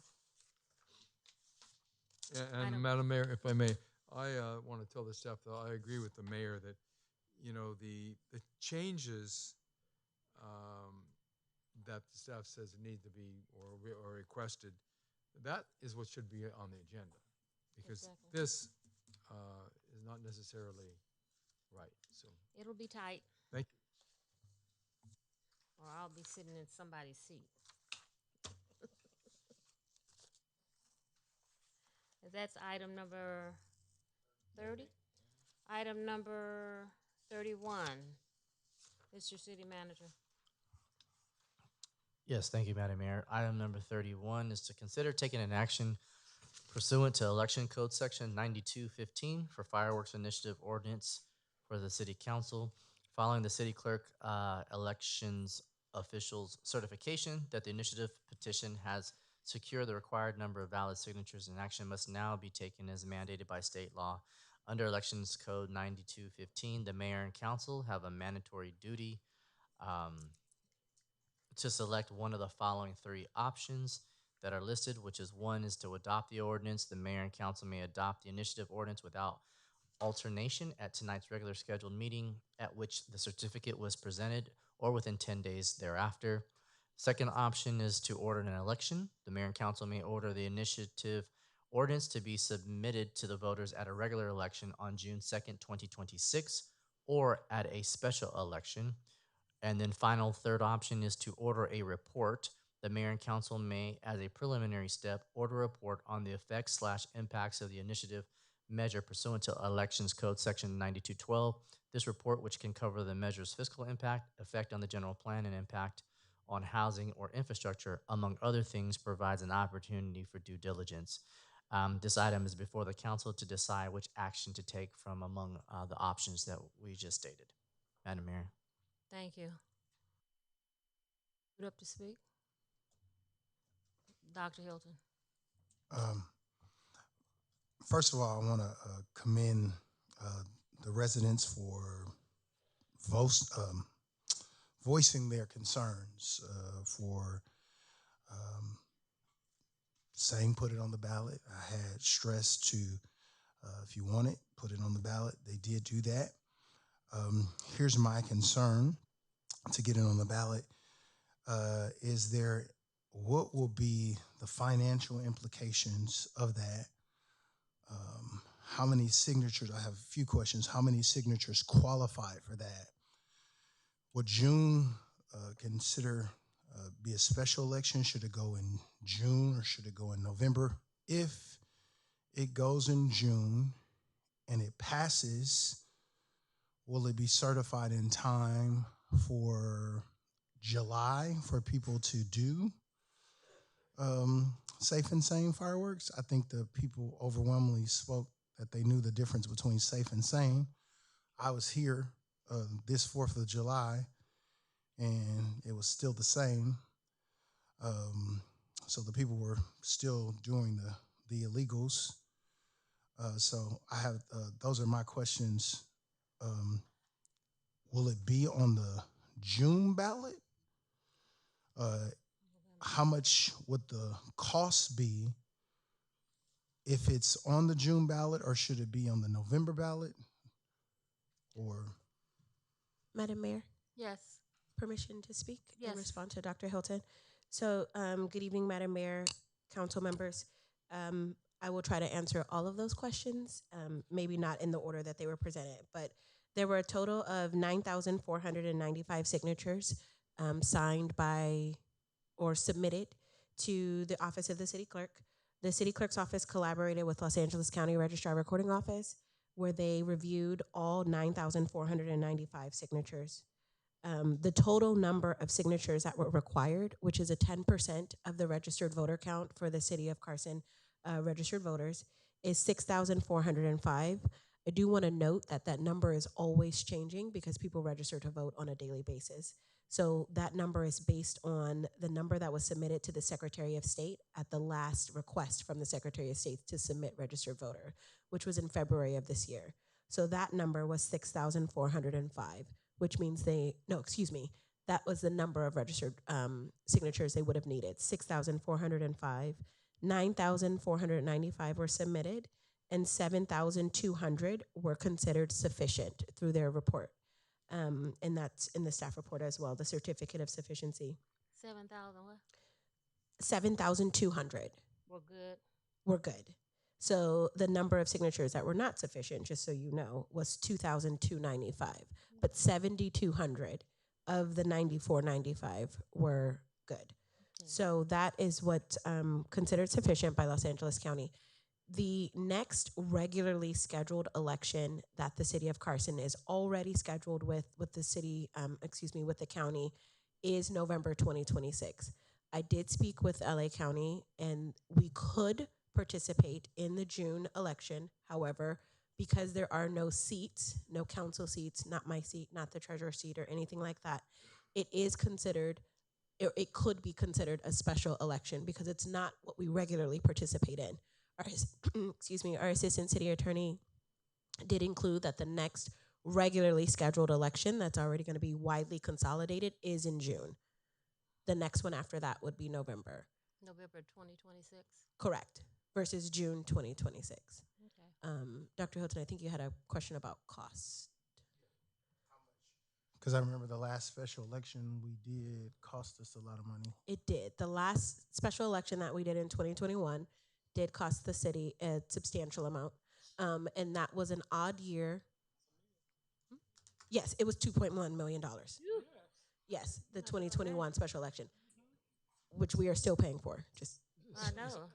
It's standalone, that's why. Exactly. It was a standalone special election in an odd number year without a lot of cities consolidating in it. I think there were only 5 or 7 cities that did it. An estimated, and this is a rough estimate that we did today, if we were to do it in June, would be $372,438.79. That's a rough estimate. Again, that's always changing because it goes based on households and numbers of registered voters. So that would be based on one measure, which would be this potential item. But what I want to point out, even when we spend that $372,000 or just cap it off at $400, the election won't be certified by Independence Day. That's correct. That was going to be the next answer to your question. So when would it be done? It will be for naught. Basically, it will be. It won't satisfy. It won't satisfy the people who want it on the ballot because it won't be satisfied. So it won't make anybody happy. Yes, to answer your question, that election would be June 2nd, 2026. It takes 30 days to certify an election. And then even with the sales of when fireworks would take place, none of that would impact 4th of July 2026, which means that the current ordinance that was approved in May would still be in place 4th of July 2026. Any other questions? My question is complete. I'll wait on the rest of the deliberation. Yeah, historically, it took 21 days to certify an election. That was the average, because that was the period of time from the year 2000 to the year 2010, 2015. Let me tell her. Maybe those 15-year period, it took 21 days to certify, but maybe it's 30 now. Maybe additional steps, or maybe the county is not as fast as they were because they have more to do. I'm not sure. But if it took 21 days, then if it were to pass, that's a big if, then that would give the nonprofits time to set up and sell. But if you think it's 30 days, then they would not have time.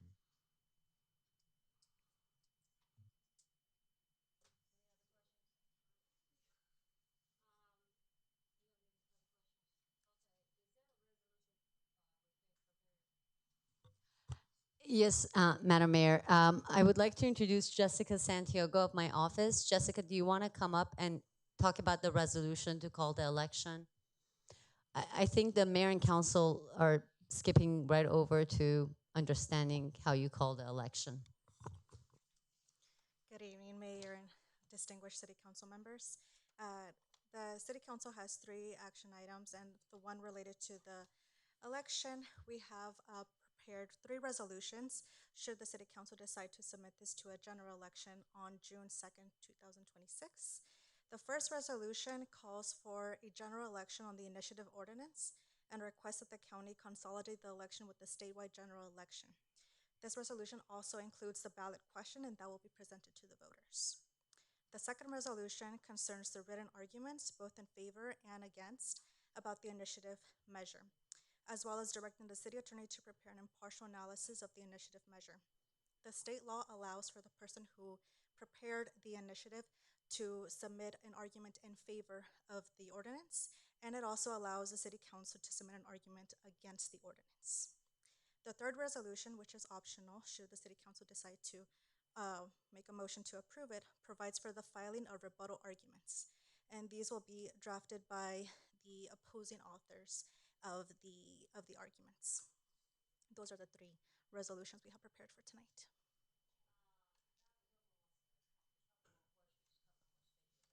Well, Madam Mayor, I think because the people have spoken, I want to make a motion that we just withdraw the ban and allow fireworks to proceed. Second. I have to take a minute to look at the staff report, Councilman, and make sure that that would be properly agendized. You certainly could make a motion to say we want staff to bring back an ordinance amending the ordinance that put in place the ban.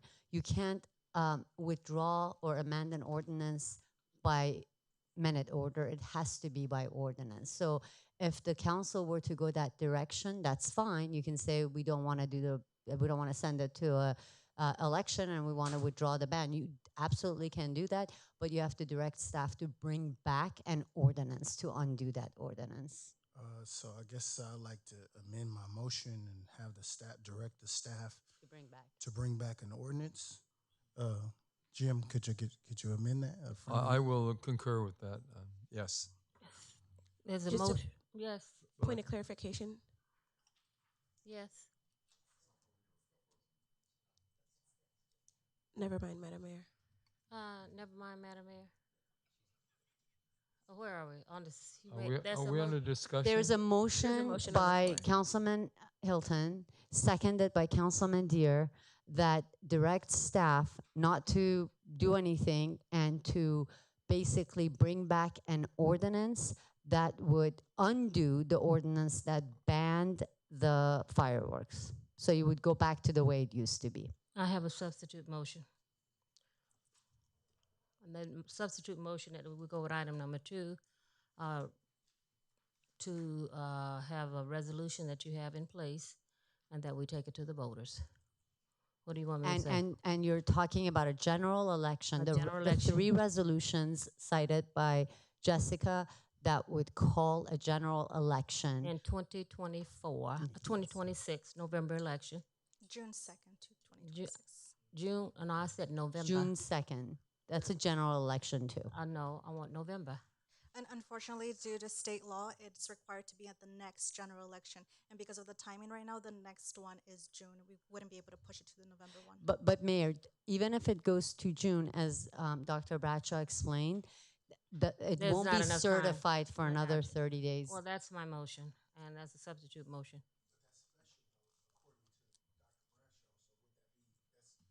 Even though it's general, I'm just trying to get clarification. Even though it's general for the state, it's considered special for Carson. We didn't want to incur the special election costs. That's what I don't know anything about the cost. Dr. Bradshaw, does the city incur extra costs even though it's a general? I don't know. She just said that. Yes. So according to Los Angeles County, and I spoke with them before the meeting, Because Carson does not typically participate in a June election, it would be considered a special election. So the fewer cities that consolidate on an election, the more the cost is, i.e. what happened in 2021. We'll incur the costs. I think the people should decide, and 9,000 people 6,000 people does not represent the number of voters that's here in the city of Carson. For this election to pass either way, it's going to require 51% of the votes. And last count, there was quite a few people, am I not correct? 51% up or down that you must secure to either defeat it or to it passes. It's 51%, not 10%. So if we need to incur the cost, I want to put this to bed. Madam Mayor. We've been saying let the voters decide. We're going to let them decide. Not Just- 9,000. Just for clarification for that motion, through the city attorney, the item was item number 2 resolution or item number 3 resolution? 2. Which one was it? 2. 2. Item number 2. Number 2? The option. Oh, sorry, option number 2. Not Yes, item, to but order an option. election. Option number 2. I second. It's been moved and properly second. Any more discussion? Yes. Yes, Councilman Deere. Thank you. The city clerk, could you reiterate the cost estimate? I know you can't be precise because we don't know how much it's going to cost exactly, but approximately, based on your experience and past elections, what is it going to cost the Carson taxpayers to have a special election? The estimation as of today, when we ran it, was $372,438.79. Oh, that's very precise. Very good. The county has a good estimator. Right. All right. So 372, a little over $372,000. Not 2 million. I see. Yeah. I see. Okay, that answers my question. Thank you. Madam Mayor. Yes. Just for clarification, based upon what it states in the statute, we could not go to November. This is the only requirement. Because of that, we have to go in June. Correct. The state law in the city's charter states that the next general election would be the June 2nd. General election for General election. And the only options for tonight is to submit it to, well, if choosing an election, the options are a general or a special election. A special election could take place sooner. It had to be between 88 and 103 days. But choosing the general election option, it would be the June 2nd, 2026 date. So they're saying a general election for the city of Carson, a general election for the county or the state, because it's not our general election. The state law kind of condenses it to be considered as the same thing. So based on state law, general election is still considered in MPD, June. that's a new law. Yeah. Just went into effect the last few years. Yeah, because that was something, because I know that our election is in November, which would not cost us any additional money if it was in November versus the June date. The problem is that the state law says the first general election available. So the first general election is going to be the June election. Okay. It doesn't say the first general election that the city participates in. Period. Okay, there's a substitute motion on the floor. Okay, Madam Mayor, the first motion, we haven't voted on that one. You don't. So, You have a substitute. so we're going to vote on the substitute motion first. If it passes, you have no reason to vote on the main motion. The substitute motion was made by you. 2, and bring back a resolution, and that the residents will go to a poll, and it's going to cost us. Which was recommendation number 3. No, it's not 2. It's 3, right? No, it's not. Order a report on the effects of the proposed initiative is number 2. That's why I asked that question. That's not what they're asking for. They want to. We want to go to an election. Okay, number 2. That's number right. 2. It's number 2. Just we're no longer ordering a report. Yes. On the initiative, just calling the election She's already and told us what a it motion costs. to approve the 3 resolutions. It's out. Number 2, bring back the resolution at the next meeting. We'll have an election. That's all the what? You have all the resolutions before you. You don't voted have to tonight. bring You don't anything vote back. tonight. So you can adopt the resolutions tonight. And adopt the resolution. Okay, so the motion was made by the mayor. The second? By Cedric Hicks. MPT. MPT. Let's cast your votes. Number 2. Motion carries. Thank you. We're putting it to the people. That's what they wanted. That's what they got. I always said it was supposed to go to the people. I was just trying to see if we could save some Just money. wanted to see what. Well, sometimes you got to pay for what you want. Yeah, I was just trying to You see if gotta we pay could for save what some you money. Anything want. worth having is worth giving. I was just trying to see if we could save Very some frugal. money. It's 51% of 54,000. I was just Actually, trying to it's see if we could 50% save some plus money. I one was vote. trying to see if we Plus can get one an vote. extra street Not paved or 50%. something like that. You know, that's all I was trying to see. Well, You I want a just good need meal, you you to gotta pay give you for some it. more tax money. Okay, what item are we on now? Item 32. 32. 32. Item 32, consider local and uncontested appointments to the city commissions, committees, and boards. Do we have any? What ad hoc committee? Oh, and, yeah, I'll do that. Okay. Does anyone have anything to add for this No. item number 32? I'd like to establish an ad hoc committee consisting of MPT and Bishop, the doctor. What are we doing? A transportation and dollar ride Oh, okay. Okay. All right. committee. Consisting of those two. Okay, that's my request. And I haven't studied my list here, still in Japan. But anyway, and let's meet and report back to staff on you guys' findings, okay?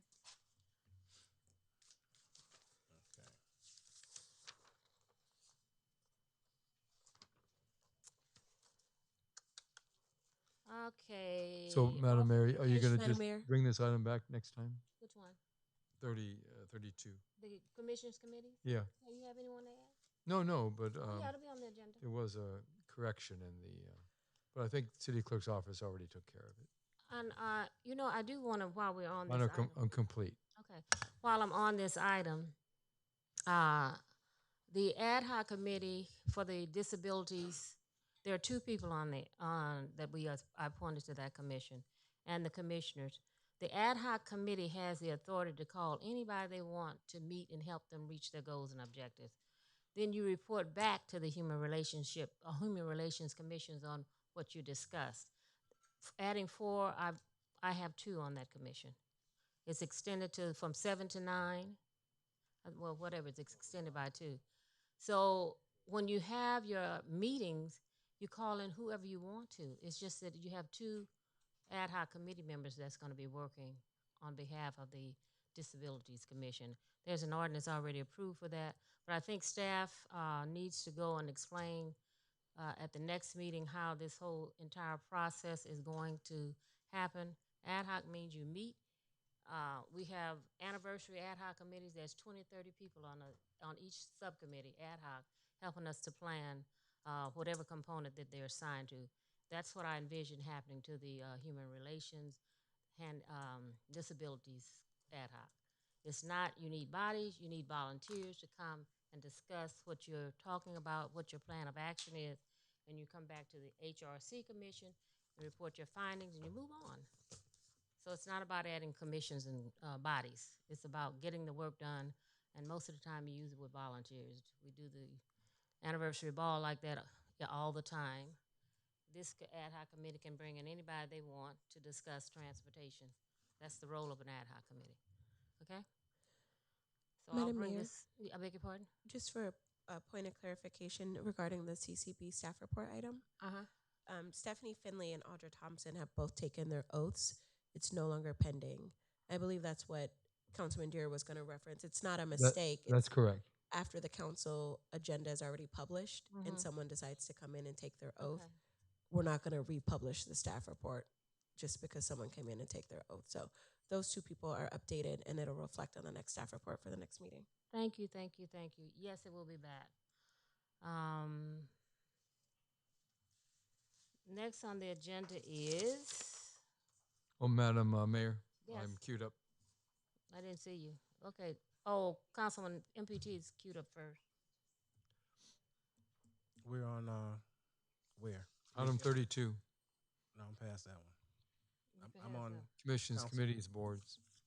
Mine is for oral communication. Okay, 32. All right, thank you. Madam Mayor, a point of clarification, you were talking about an ad hoc aspect of the Human Relations Commission. And I don't think that's what took place.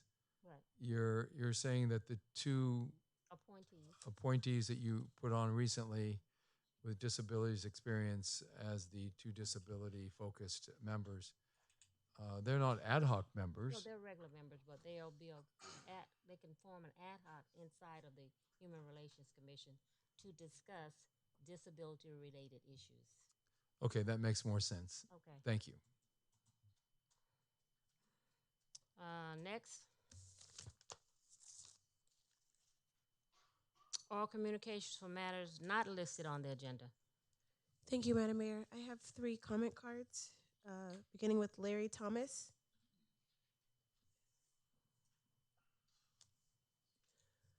Good evening, Mr. Thomas. You have 3 minutes. All right, thank you very much. Hello, everyone. My name is Larry Thomas. I'm a resident of Carson. By listening to you all, I feel that this is very small to be here, but I'm here, and it needs to be heard.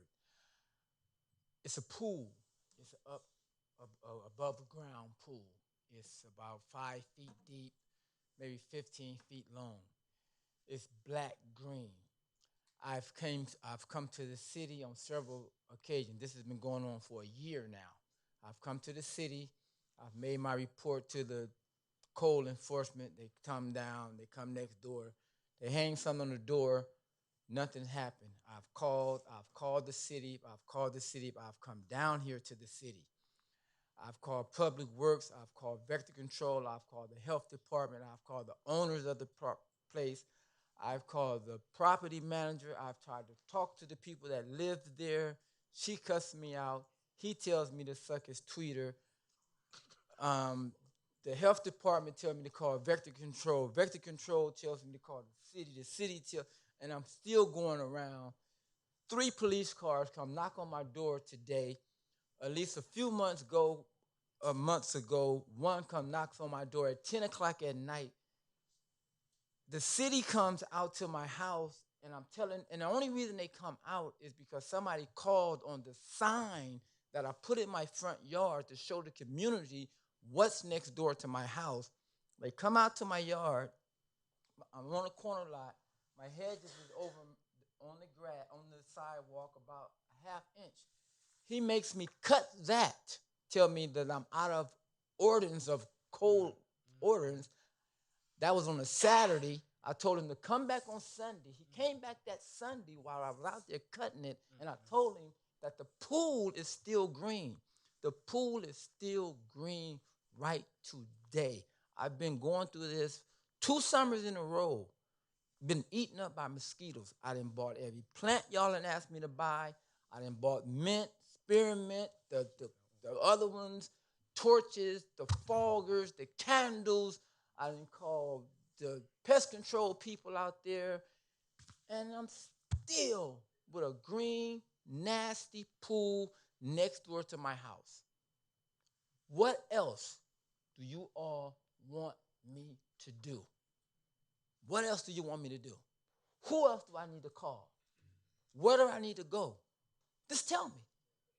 I'm running out of money. I'm running out of time. And I'm afraid because the police is knocking on my door. And why are they knocking on my door? Because I have a sign in my yard telling the community that the pool is green. Vector Control Madam Mayor, came that's out. 3 minutes. Vector Control has come out. Give him additional minutes. Yeah. Stay up there because you. Madam Vector Mayor, Control has come out. Okay. They treated them, and they said that it would be good until November the 3rd and the 6th. They came out last week. They treated them again. City tells me that they don't want to step on the county's toes. So now the 2 weeks order that the city gave them, he tells me that Vector Control overrides that. What else I'm gonna do? What do you all want me to do? You came down, and that your concerns is just as important as anything we discussed here tonight. So know that. Our city manager, our public works director, our assistant city manager, I know our councilman has something to say. But whatever we can do as a city, which is somebody else's property, I think Mr. City Manager will assign some staff to that, public works, public safety, public somebody. code enforcement, But well, sheriff. yes, Madam Mayor. So our public safety department will go ahead and take care of that. So, sir, if you wouldn't mind, this lovely young lady right here. Sir, you know what? I am all out of waiting and talking, and all I need is someone to come down and deal with that issue. It's been going on for a year.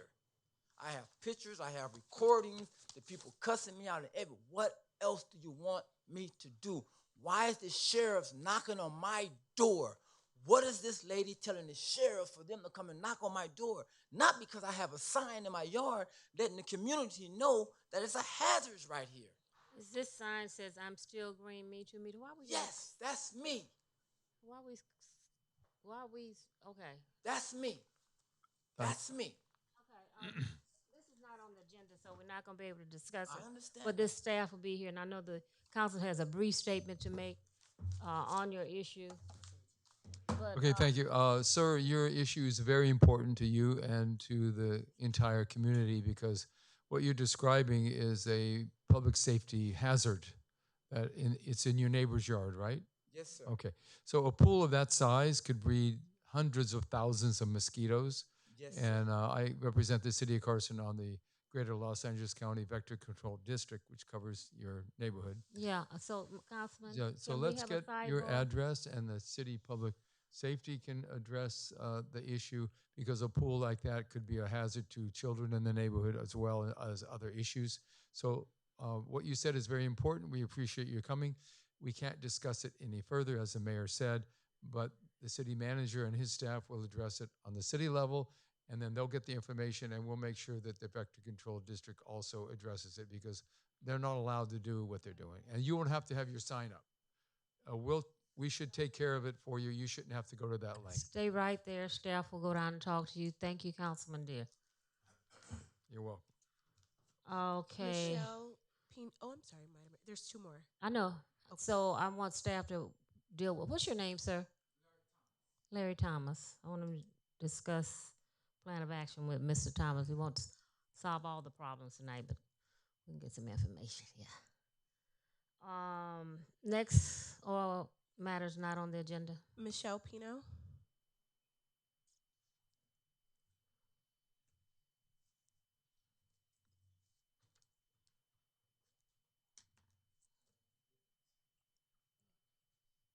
Good evening, Michelle. You have 3 minutes. Mayor and council members, my name is Michelle Pino, and I'm here from Carson Library. And I will be delivering some updates for both Carson and MLK libraries. And this is building related facility stuff. So Carson Library, we are working at putting up a solar panel in our parking lot. This started this past Monday, November 3rd. Installation started, again, November 3rd in our parking lot. The parking it's very limited right now, so I just wanted to let the community know just to have patience with us. And this is a very exciting project that the library is trying to do to have some sustainability and the energy efficiency. So we are expected to complete the project by February 2026. For Martin Luther King Jr. Library, there's some safety measures update that the manager wanted me to inform you guys about. The LA County Safety and Security Specialist, Richard Higgins, is currently in the process of securing a letter of agency and installing no trespassing signs at MLK Library. If there are any additional questions, please contact the library manager and she can address any further concerns. All right, thank you. Thank you, Michelle. Our final comment is Brandy Lewin. Come on down.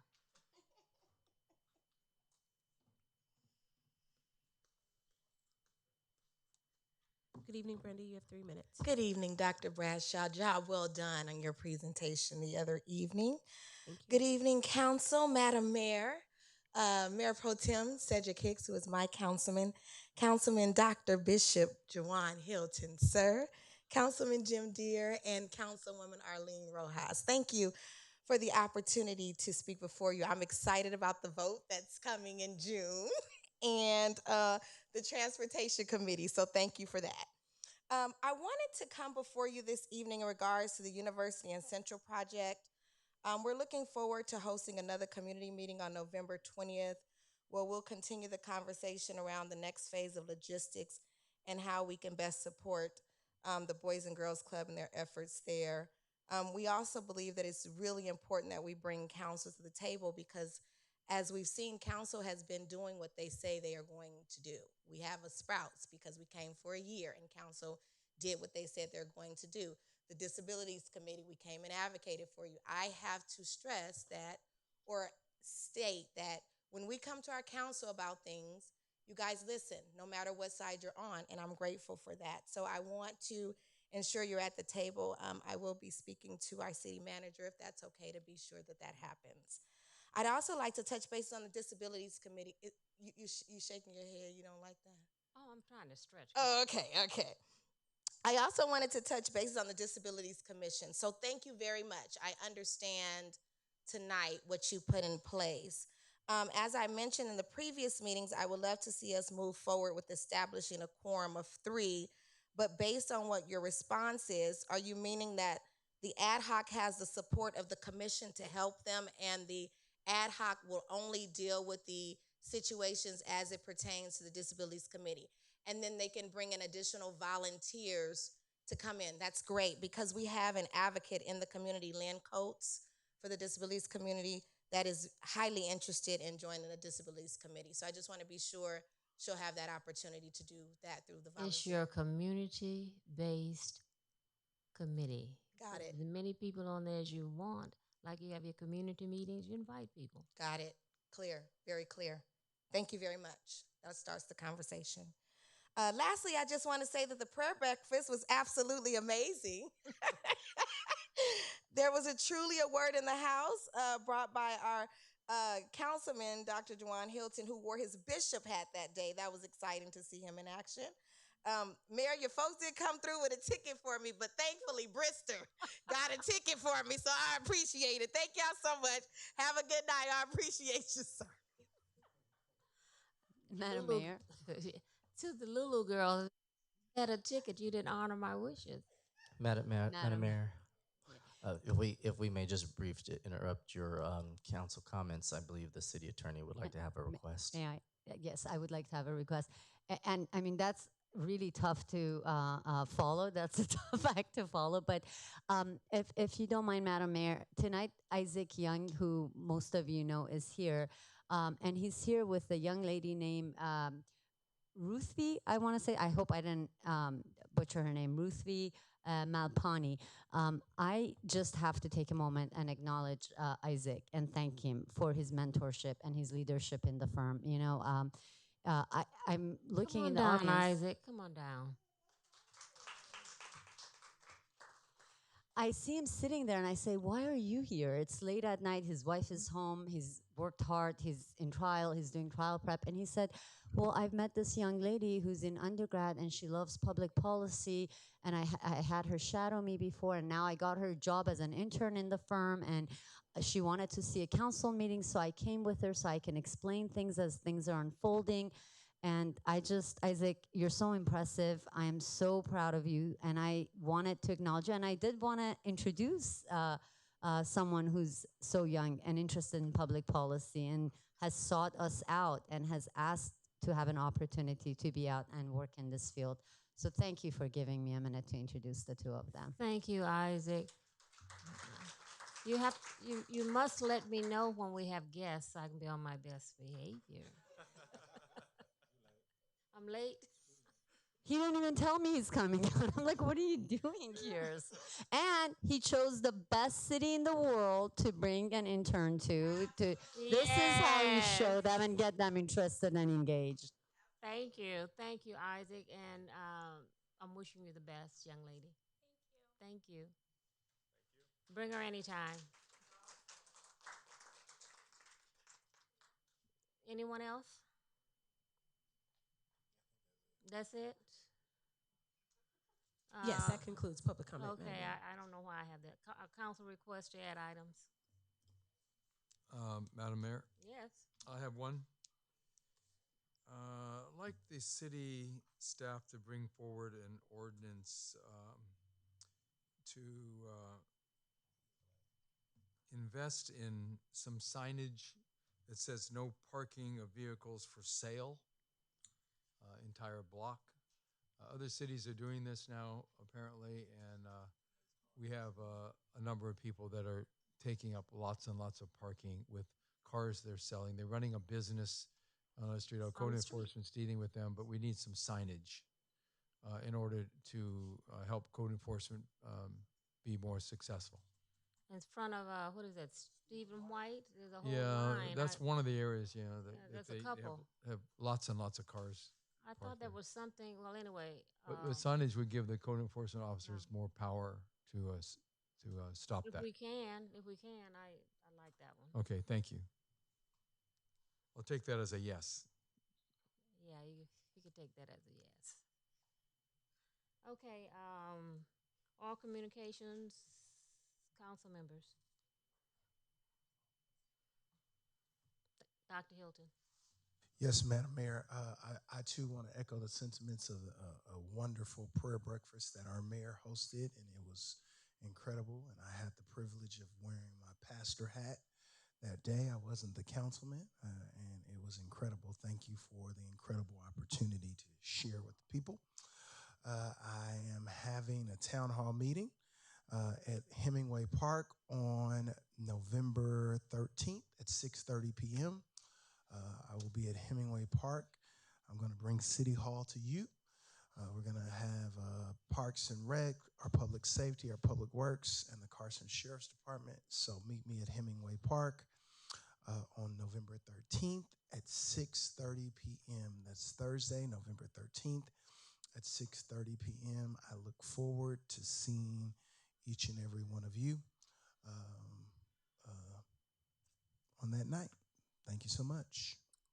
To the staff, make sure that I want to come keep him company at his town hall meeting. Councilman Deere. Thank you. Yes. A couple of events I attended included the LA County opening of a Aging and Disabilities Department, Asian Community Service Center. It's on the corner of Carson Street and Grace Avenue. It's open to the public. It's not just for Asian Americans, it's for all people. And this is a very good addition to our city. I want to thank Holly Mitchell, our county supervisor, for making sure the funding from the county existed for the center. It's a soft opening, and it's open to the public. The other thing is I'm having a town hall meeting on November 19th at Carson Park. That's a Wednesday night. And I guess that's all for now. So thank you. Okay, I don't want to be impartial, so I'll be there too. Madam Mayor. I like you coming and supporting me.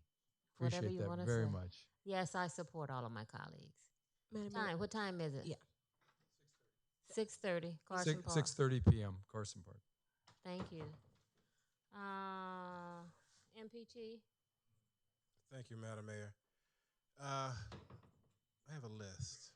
Number one, to the city manager, the Carson marquee on Main Street, where's the status on that repair for that marquee, the electronic marquee? That's one.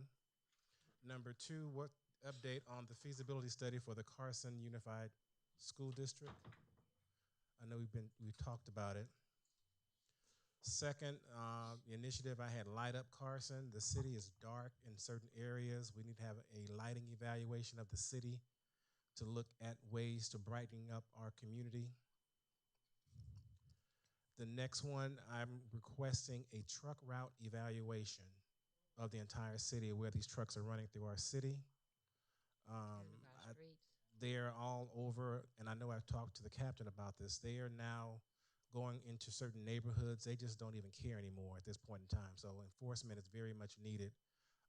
At the last town hall meeting I had at Anderson Park, my residents are upset, as well as I am, that University Drive has never been a truck route, but all of a sudden it's become a truck route. There's a red flashing no truck sign at the corner of University Drive in Wilmington, but apparently they don't understand red and a line through a truck saying don't come through. In addition to that, I just want on the 15th of November doing a not a town hall meeting, a drive-through. I'm done with my town hall meetings for now, for this year. But I'm doing a drive-through for turkey giveaway for the holidays for Thanksgiving at Prevailing in Christ Ministry. It's from 9 until 11. It is a drive-through. You must be a Carson resident. The address for Prevailing in Christ Ministry is 1609 East Del Amo Boulevard in Carson from 9 until 11. So please bring your proof of residency for the city to come in. And also November the 11th coming up is our veterans. We want to give kudos and thanks to our veterans who provide the safety and the ability to do what we do here in this country based upon their sacrifice that they made for us for Veterans Day. You're welcome. And then finally, because we've been, this is day number 33, 34 for the shutdown. Yes. And SNAP has not been being eliminated. Is there anything we can do as a city, like we did for COVID, where we can help our seniors out or those individuals? So I'm just putting it out there if there's something that can be done to help them as well. Yes, no, thank you, MPT. And I know that's been a concern, and actually it's been kind of some conversation and even staff that we've had internally. Unfortunately, at least from a city's perspective, there isn't any funding that the city can provide that wouldn't be deemed potentially a gift of public funds. And so, but there is opportunity for sponsorships or businesses to donate. Are we able to like partner with a food bank or someone to Correct. come out and utilize? It would have to be something of that nature versus the city actually trying to fund something to where they're purchasing food. Unfortunately, it provides the violation of a gift of public funds on our side. So typically the sponsorships, similar to when you have food giveaways, it's very similar to be the same way. That's how we'd have to have it. That's how it had to be conducted. And we could also do what we did with the seniors. It was funded through them. We did an outreach. I think we need to pull out that brochure that we did during COVID because we fed a lot of people, and it was through sponsorships. So I think we need to look into that. That's correct. And, yes, ma'am. And we did the discounted groceries. We all had food drives. So let's. I know I called you on that, and it is a gift of public. Yeah, partnerships with the food. Yeah. Yeah, partnerships with the food banks. And they're running out of food. Yeah, no, we Yes, did. they are. We did the norms. They stepped norms. up at that time, and we gave away bags of grocery and food to everyone during COVID. So it wasn't just regulated to seniors, but those that were in need. And so those would be currently the areas that we'd have to look into and focus on. So my request is that I can meet with your public works. I know, Mike, you're overwhelmed, but that's okay. It's not okay. And our deputy director, see if we can come up with a plan of action, because we did a phenomenal job. Correct. During COVID. It was a book, and we set out brochures, and the businesses came through and made donations. So I really want to kind of revisit that again to see if we can do something like that and then coordinate all of our food giveaways and things like that. But Madam Mayor, I called him on that already. I would like to make the first donation on behalf of El Sharon Winder. I'll commit $10,000 to whatever program we come up with.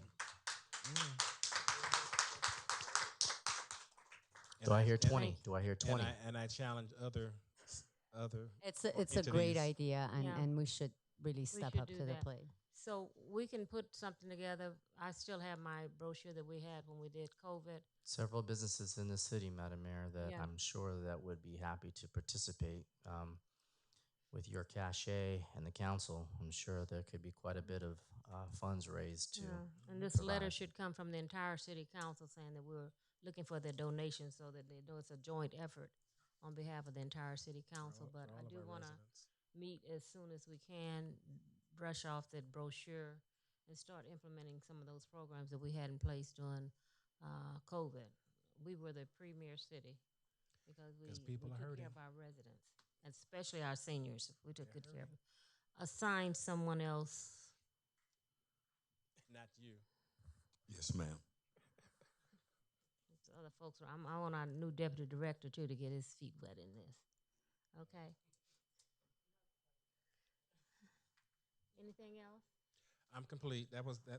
You took it and ran with it. I just just went down my list. Well, I had already started that. Councilwoman.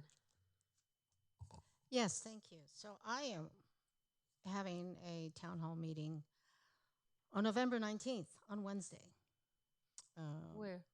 It's at Delamo Park at 6:30. So you're going to be kind of busy. You're going to be running around that That's evening. why I don't give my own. I just follow you guys around. So Delamo Park, 6:30, Wednesday the 19th. Carson Sheriffs will be there talking about public safety. We're also going to have animal regulation, so we could talk about coyotes and some of the animals that are out there, stray, and what we could do. And then also the fire department will be there. Most people know that the after action report from the Palisades fire became public. So we want to learn about that. I know many, many months ago I talked about that, working West LA and assigned to the Palisades. I talked about the Lockman fire, and some people made a comment that I was lying about that. And so now there's an after action report that came out, and it does talk about the Lockman fire, which was caused by fireworks. So I think that's important for us to at least learn that. And so that's important. So the people in the community, the city of Carson, you want to hear the after action report regarding the Palisades fire and the causes of it. This is the time to do it. Absolutely. So, thank you. Thank you. Mr. City Manager Mike Whitaker, don't we have an event coming up with the sanitation district? November what? November 15th, Clean and Green Fest. November 15th, Clean and Green Fest. We're busing in children, going to our new Warren facility, the sanitation district. That'll be all day. We have activities for all of the children from the very beginning. We will have free food for the public as well. It is free to all who attend. They will have face painting, entertainment the entire day. It's from 9 a.m. and it goes to about 2 o'clock p.m. The flyer is on the city's website as well, and we are also providing the flyers to all of the schools here in the city of Carson as well. Thank you. I'm having a turkey giveaway on November 23rd at 1 o'clock at the South Bay Pavilion, right next to Target and the dental office. We'll have over 1,000 people coming out, turkeys and our gift cards that we normally distribute. You must be a Carson resident. I'm not looking for people coming from everywhere else. My Carson residents need turkeys. And so you have to pay proof of residency, but it will be, and they go fast. They line up early and we hand them out real fast. So if you're a Carson resident, I know I've been getting phone calls in the office. November 23rd, the Sunday before Thanksgiving, 1 o'clock at the South Bay Pavilion in the little breezeway next to J.C. Penney and the children's dental office. Veterans Day is coming up, as my Mayor Pro Tem mentioned, and we want to make sure we're out honoring our veterans. And before I leave, I want to congratulate my councilwoman here. After 30, how many years? 35 years, she's retiring from LAPD. LAPD, and we thank you for the invitation. I'll be there in my little dress, and I know that there's limited seating, so I know you said there was by invitation only? Yeah, named, yes. Named, okay. Invite only. Invite only, because So there's thank limited you. seating. Don't show. It's on federal property, which It's is on- why that's important. Exactly. She has to do it by name only, but I want to congratulate you and thank you. Thank you. for serving. Yes. That's I know what it takes because my husband retired and my son still involved and my nephew. So to be a law enforcement family, like I told my husband, my son, your job is to come home to me every day. Figure it out. And so, but it's a tough job, and I want to commend you Yes. for doing what you have done. And I want to say welcome aboard to our new director here again, and to thank this staff and our city clerk and our city treasurer for all that you guys do. And Dr. Bradshaw, I hope we don't get sick. It's allergies, Madam Mayor. Okay, okay. We'll do memorial adjournments. Thank you. Keep me on my toes.